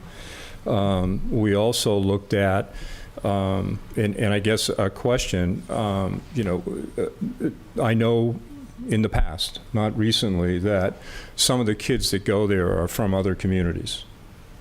It's a fair. So we're wondering if some of the neighboring communities could also help us out. So the criteria, when the committee looked at everything that we did, we really dove into, can they help, can other people help us, given the fact that the real estate is here, the police department responds to any issues, and the overhead is assumed by the town of Plymouth. And so when we look at that criteria and then say, well, some organizations don't have the ability to fundraise. No one's going to rally around them. And so that's what we looked at with the criteria of our conversations, is trying to stabilize the payments made to the nonprofits, given the impact, and most recently a huge impact, of properties coming off the tax rolls. So it wasn't to be mean. It wasn't, obviously with my background, and no one, I wouldn't stand here and take $3,000 away from kids. But that we had a criteria to meet the overarching goal, which was to stabilize that account. Thanks, Mark.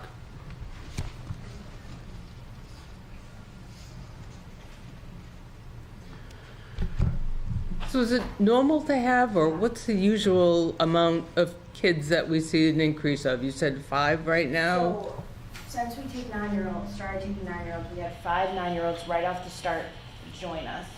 Unfortunately, I don't know what it was in the past, but we have not been having people join us from other towns. People that come here, they come off the bus mostly because their parents cannot pick them up after school. So they don't have a way to get from other towns to get to us because their parents aren't able to. So we have a bus that takes them from Plymouth down to Main Street to get off the bus. I never really have anyone get dropped off. I just have them get off the bus. And we actually, before I came here, I had another mom call me and ask what the age range was because they want to sign up their children, and that their child is turning 9 next month and is going to be signing them up. So we get increased rate of children probably weekly because we changed our age range from 10 to 9. And before we even did that, I had parents being like, wait, what's your age range? And I'm like, 10, but they're going to be 9. And they said, that's phenomenal. We have a bunch of people asking us if they can come to the Pemmy Youth Center because they hear talk at school and they hear talk in the playground of this is a phenomenal place, and continuous that we get a rate of youth coming in weekly, probably. And you said they're coming on the bus from Plymouth Elementary, but they're definitely all residents of Plymouth? Yes, they're not... No one, I don't, like everyone. Well, that wasn't always the case. And in fact, towns cut their offerings to the youth center. So now it happens to be they're all Plymouth residents. Yeah. But that's not a restriction or a requirement? Correct. Okay. So they could come from other towns? Yeah. They could, yeah. If I may, I'm Julia Dunn. I'm the Associate Director at the Youth Center. I was a youth participant in 2010 to 2017 when I graduated. At that time, we did have a very small amount of students from other towns that were coming in, but over the years, I've seen an increase of mostly Plymouth residents due to the lack of transportation available from other schools. I would just like to say that, while we have had other students, it's harder to work through the advertising and stuff, I guess, to the other elementary schools because they don't have that ability, and they've tried to work with us in the past from what I heard as a child. Granted, what I heard as a child. But what I had overheard as a child was that the problems was that we didn't have additional bus routes to expand into Plymouth, and so that was why most of the kids who I went with and were friends with, they stopped coming because of that ability. Their parents didn't have the ability to find extra transportation. So while we are very thankful for the elementary school bus route, that does limit a lot of the children that are able to attend if they can't ride the bus or if a parent can't pick them up. We can't safely let them walk around downtown without an additional person to bring them home, and so that's part of the reason we've had a lower drop in participation rates. Are you at maximum capacity with just Plymouth children? We are not currently. A lot of that is due to COVID. In the past 2 years, we had a very significant decrease in the students that were coming to the youth center due to concerns of their health. We had a policy in place for that, and we lifted it back in April of last year, I believe. And since then, we haven't really had too much of an increase in our youth, and we believe that is due to the transportation issue and also the fact that many of our youth participants were going to Parks and Rec. But now that the age range has limited, we believe that we are going to continue to see an increase in youth who need that assistance from ages 9 to 12 especially. Thank you. Can you tell me what the current participation numbers are relative to pre-COVID? So it's hard to say looking at they're looking at the sign-in sheets and stuff like that. I have a track of that from the past years. It doesn't seem to be a very drastic increase. I do know that we are registered and licensed up to hold 40 youth in the building at a time, and we have not seen an increase in that past like 15 youth, I would say. And it is discouraging because we do want to provide as much as we can to these participants, but another portion of that is a lack of our staff members from the university. So we're trying to accommodate for 15 youth when we only have 3 staff members and we have to have a certain ratio, but we're trying to continually bring in new staff to accommodate for higher amounts of youth participants coming into the building as well. It doesn't appear that there was a drastic decrease from COVID. What we were doing during COVID times was they were having like Zoom calls for staff members to help assist those youth participants who couldn't be in person. I think the change that we would have seen is because of the children aging out of our program. And what are your other sources of funding? Yeah.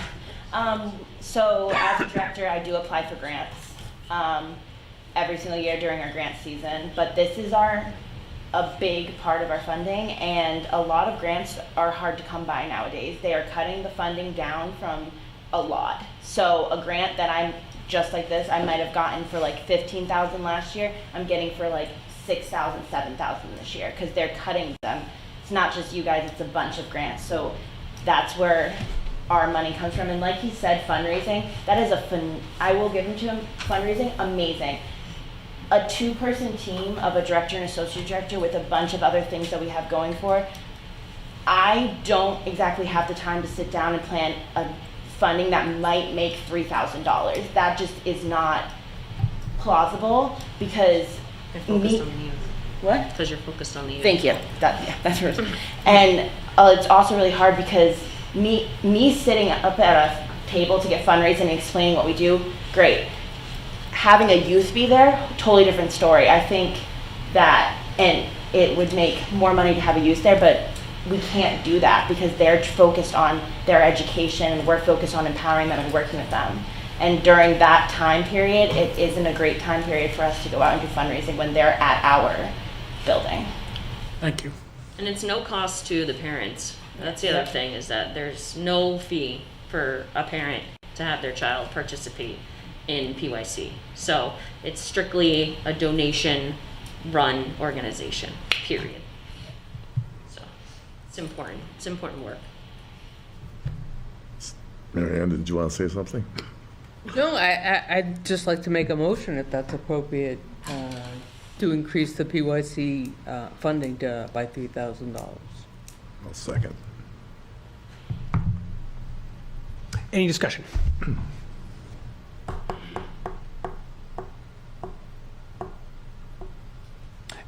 All those in favor? Aye. Any opposed?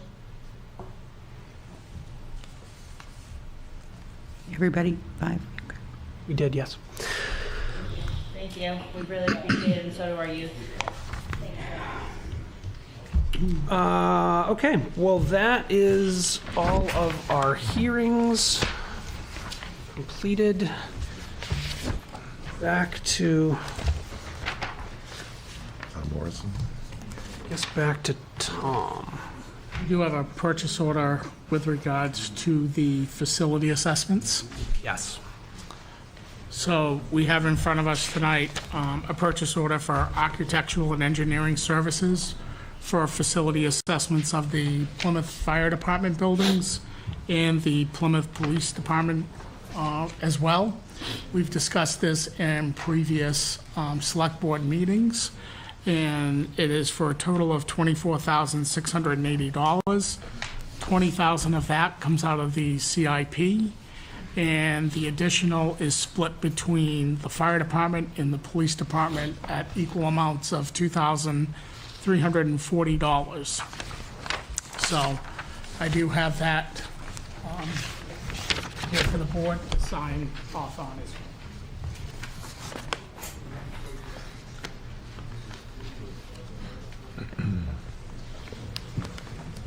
Can I throw the Barnstead Elementary School thing again? Oh, don't do that. Yeah. Throw it back. Yeah. Any questions for Scott on this? No. To that extent, I'll make a motion that we accept the bid for $24,680 for the architectural and engineering services provided by H&L Turner Group for the facility assessment of the Plymouth Fire and Police Station. I'll second. Discussion? All those in favor? Aye. Any opposed? For Neil to say something, I just had a feeling. Say it. I said aye. He said aye, that's all it took. Put that in your box tomorrow. All right, so we did all of the new purchase orders, grants. Want me to go through my report? Scott, yes, will you give us your report? And I'll do an abbreviated version of it, but my report for January 30th is as follows. With regards to Plymouth Fire Department, the ambulance billing reimbursement, the team that was working on that previously, Chief Morrison, myself, Deputy Chief Pierce, Jennifer Goodwin, and Ann, we continue to review the ambulance budget, as well as the billing structure, delinquent payments, and the contracts to the towns that we provide ambulance service to. An operational efficiency out of the fire department is Chief Morrison has requested a credit card machine for the fire station in order to create payment efficiencies for oil burner permits, gas permits, building permits, and special detail payments. Building Assessment and Replacement Committee. The committee is made up of representation from the police, fire, and community members. The committee has met a few times with discussions directed on the need and intent of the committee for site visits to both police and fire departments, present situation of both buildings and challenges and space needs that each department is experiencing. Members of the community have met with the Turner Group. Members of the committee have met with the Turner Group, which was the purchase order that was just signed tonight, who did the previous engineering with the study that took place many years ago.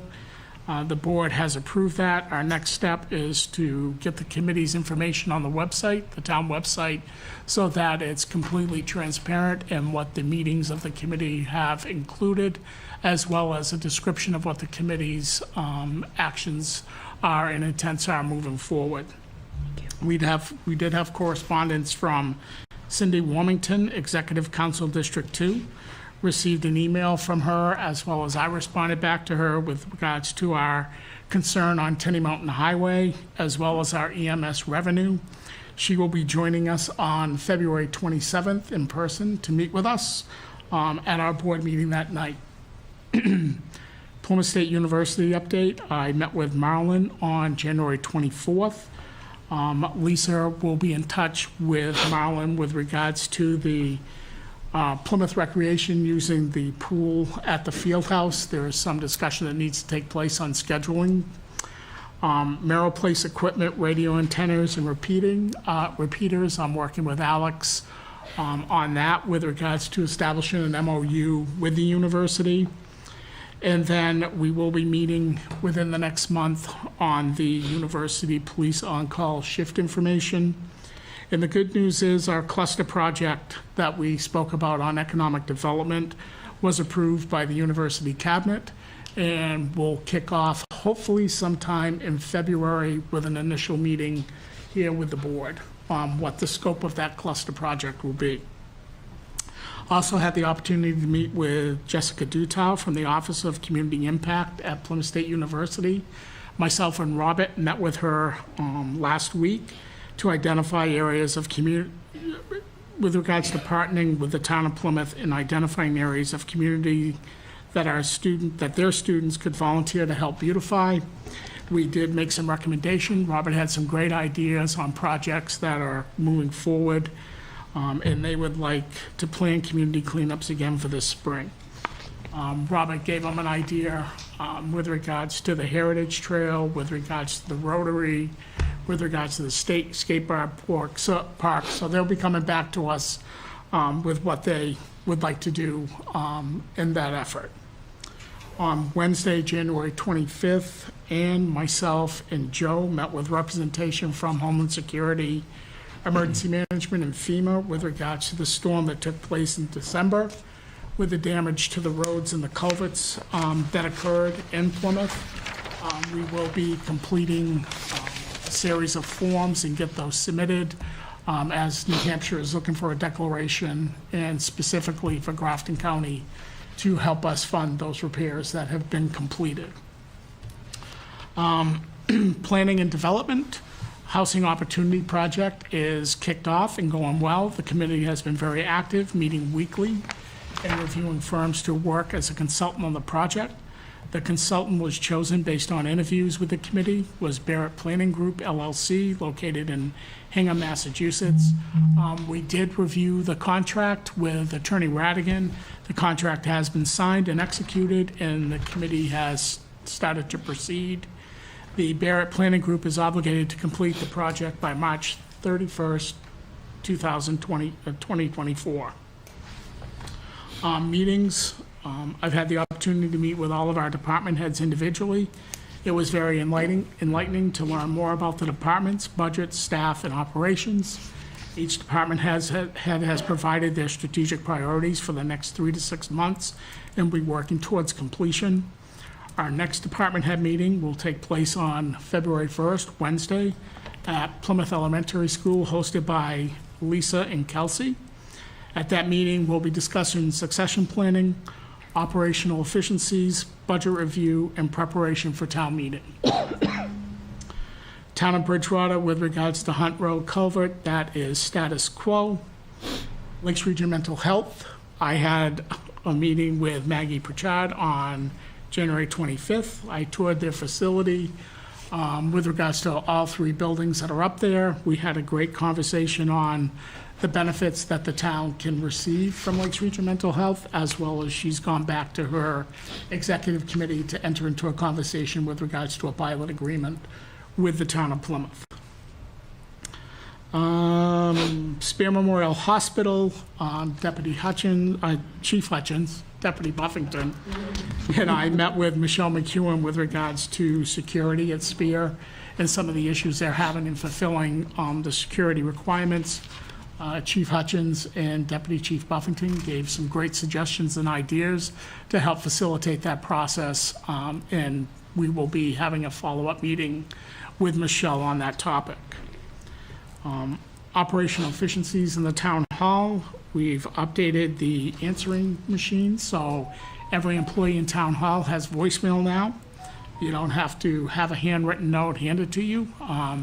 We are in the current technology phases of implementing things at town hall. Our credit card machine has been implemented, staff has been trained, and that's working.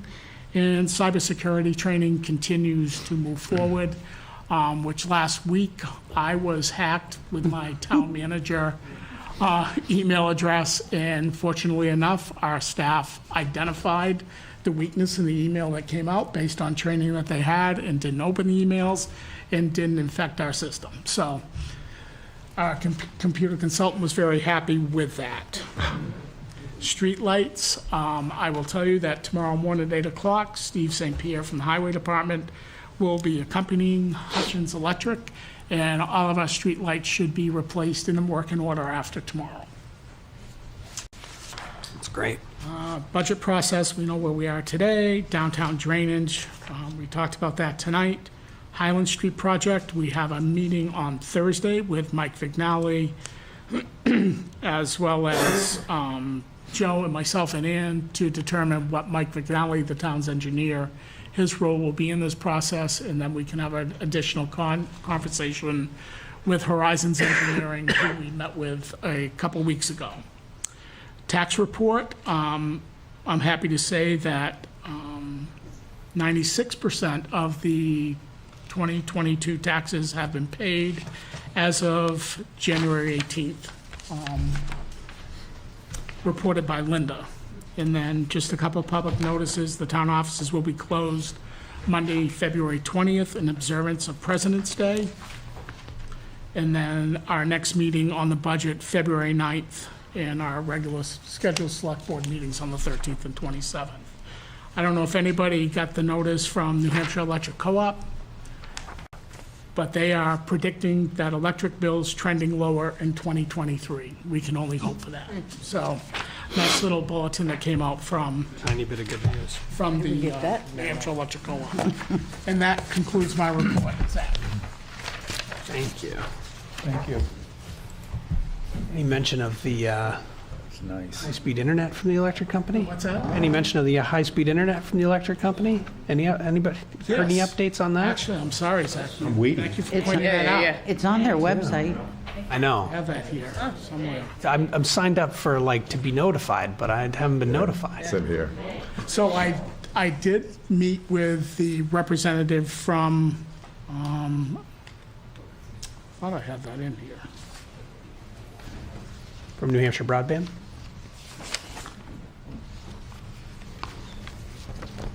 I did meet with the representative from the company that's representing New Hampshire Electric Co-op and listened to the presentation. The unfortunate part, we are in a 3-year contract with no breaking the clause of the contract with Consolidated Communications through 2024. Oh, for the town, yeah, yep.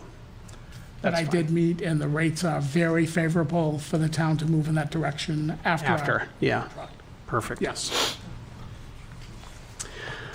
Okay. I think that takes us to committee updates. Oops. Marianne, Village Water and Sewer. So we had a meeting last week on the 24th. Let's see, talked about the budget. Not too bad. There's been an increase in audit services. They're looking to replace the HVAC, upgraded billing and software, equipment, tools, lab supplies, so nothing too interesting in there. Let's see, there'll be a hearing on borrowing for projects over 100K.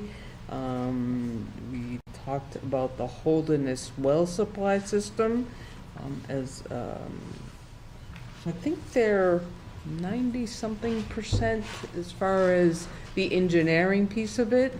So they've got a way to go, but it's still moving forward. It's scary to know we only have one source of water. Very scary to know that. So personally, I look forward to that.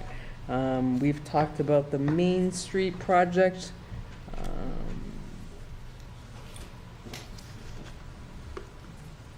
That was really it. That's it. All right, Planning Board. It was an exciting I one. wasn't able to make that meeting. You were at that meeting. I can't remember. Can't remember it? I know I missed. You blacked it out. It was an exciting one. Well, We went through the all of the proposed zoning amendments, and one of them didn't pass, but the rest of them will be on the ballot. That's right, yeah. We also got a preliminary non-binding review of the Riverside Landing 2 and the intention there to build an extended stay hotel next to the Fairfield Hotel, sort of in that space.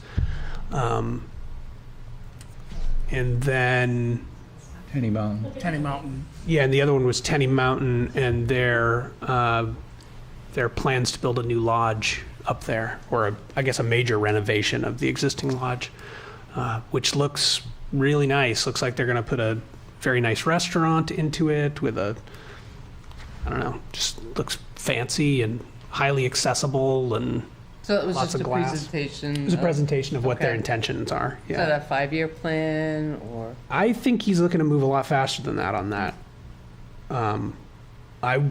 I got the impression that he was going to seek approval for something this year, but non-binding, so it's Sure, hard to tell. But they had artist renditions of what that would look like. If anybody's curious, definitely check out the YouTube video on Planning Board. It was an exciting one. Sorry you missed it. Well, I was there. You were there. I spent the last 10 days plowing snow, and I'm just beat. Sorry. In your defense, I think it was a 4-hour Planning Board meeting. So you probably spent the last 10 days trying to forget it. Campus Community Council. Still need to schedule a meeting for the spring. Need to schedule. School Board. The PES last board meeting was during our meeting. Yep. And has the high school not met since the last time we met, I think? I didn't look. I don't know. I haven't been to one if they have. Conservation Commission, Neil.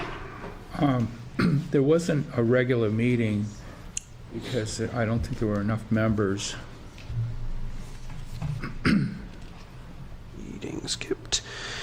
Capital Improvement is on rest. Advisory Budget Committee, same kind of status. LRPC, Bill? Nothing yet. Okay. Parks and Rec. Well, I do have a lovely report from Lisa. They've scheduled their next meeting on March 15th at the elementary school Parks and Rec office or Recreation office at 4:30 p.m. They are actively working on their February offerings for the vacation activities such as skating, skiing, swimming, crafts, and dance. They say stay tuned for a flyer. They've also started working on their summer programs with many choices. They report that their basketball programs are going very well and have given the families a variety of SNHU Arena in Manchester. And they also report that their full-time recreation staff has had the opportunity to attend Northern New England Recreation Parks and Rec Conference that was held at the Mountain View Grand. It's great. I do okay? Parking Committee. Had a meeting last week. We reviewed the Green Street dirt lot across from the senior center. The lights that were put in place, there were 2 of them put right into the lot. Worked well, worked to be as expected. We all agree that we need more lighting, probably about 15 more. We'll be having a follow-up meeting this Friday with Joe to discuss his concerns, as well as Gail from the senior center, if she has any concerns that we need to know about. One of the things we need as far as lighting was they have some lighting there in the senior center. Have it on all the time, put it on timers, change their light bulbs So we've got another discussion on Friday. Hopefully, we're coming to the end of those discussions. Sounds like you're getting closer. We are. Is that it for parking? Yes. Perlac? We have a meeting tomorrow night. It's going to be at the wine room at the Common Man Inn. Oh, nice. Yeah. Fancy. It's our once a year partake of, Wine. yeah. Alex is very, very good. Yeah, yes, he's very good to us. No, oh, go ahead. Can I bring up something that's not related? I don't know where I could fit this in, but Sure. so my other gig is, I'm in the New Hampshire legislature, and I'm assigned to Ways and Means Committee. But I've been working with our Senator Sue Prentice on a bill that essentially will create a commission to study property tax exemptions for charitable organizations. And it's Boy, kind that sounds relevant to a lot of things we've been talking a about. little bit, yeah. So it's kind of like we not stepped in a beehive, but there is some concern about it going forward just to establish a commission. So hopefully we can influence a number of people to actually show support for this. And it's received a number now. It's Senate Bill 84, and it's being heard February 7th. If you can go online, you can see exactly when and where. And essentially, this commission is going to be established to study reimbursement through payments in lieu of taxes for municipal services provided to exempt charitable properties, including charitable nonprofit housing projects under RSA 7223K. So we'll see if we get this commission at least established. And Nice. it should be non-threatening. It's basically just to see what practices are out there. But On the other side of that, with regards to our assessing department and our consultant, the Whitney Group, when our tax exempt nonprofits send in their forms in April and June this year, something we maybe haven't been as diligent as we should be on is that we will be inspecting each one of those properties.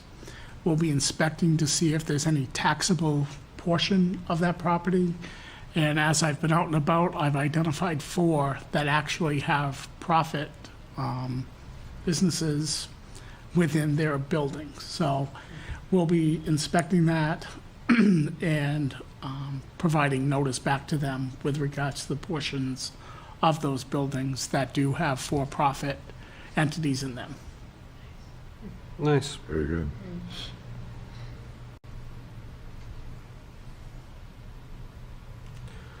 Well, that was a good aside. Finishing committee updates. Energy Commission, still just solar. Anything no, additional, Grace? Just solar. Yeah, I don't think so. We were working with the parking committee.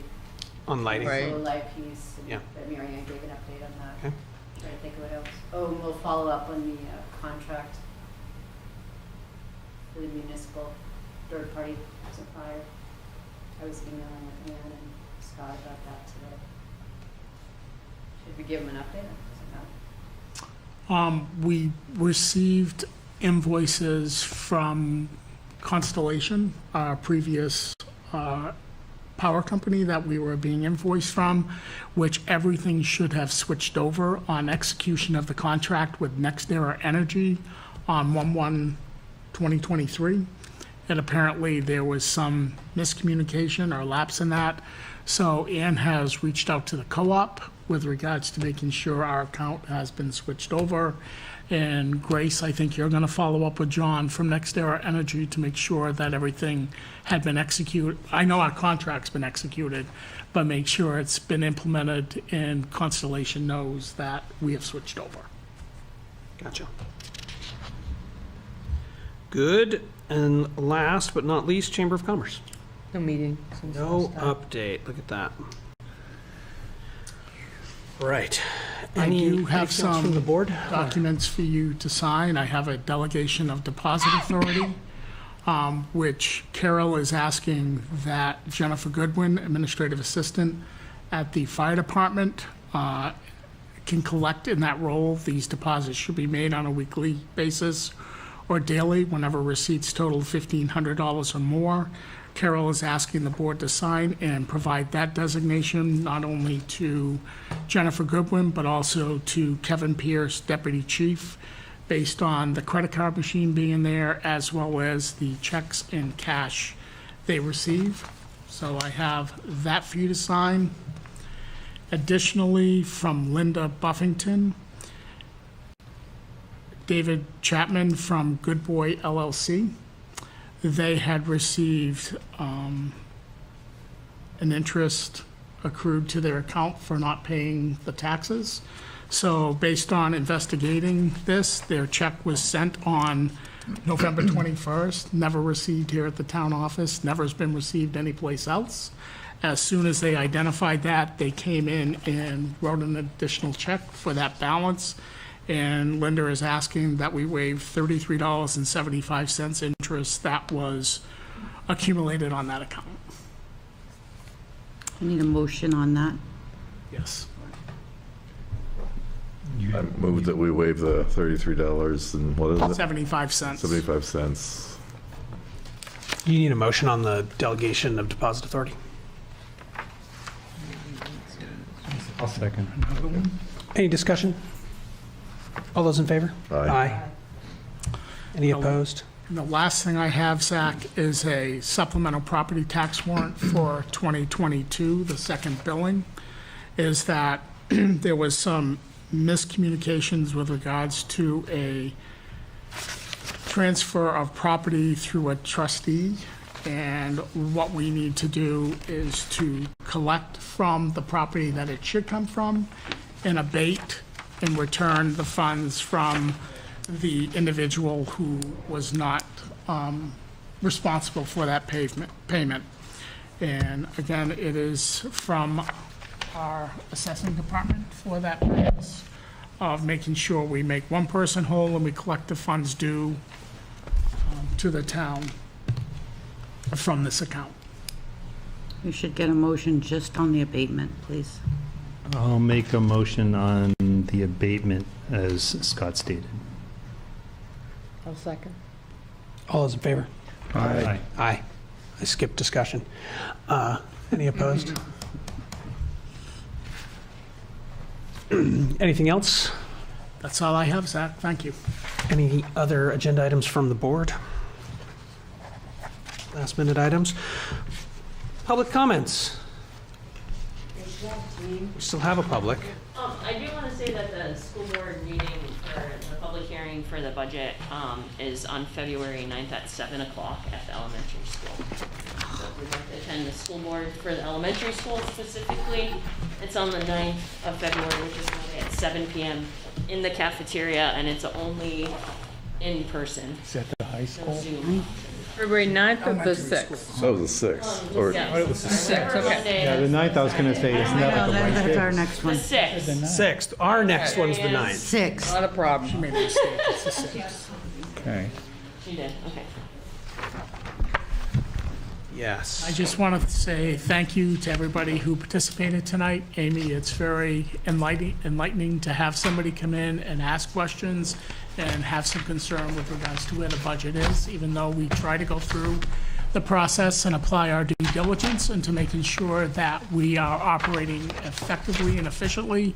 It's nice to have somebody take the interest to come in and ask the questions. Thank you. Agreed.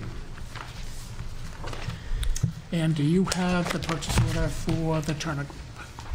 You do. Okay. I have everything. It went from you to me. Give you the other one here. Are you kidding me? We don't have a non-public? No, Hopefully. Make a motion, we adjourn. Second. Second. There you go. Public.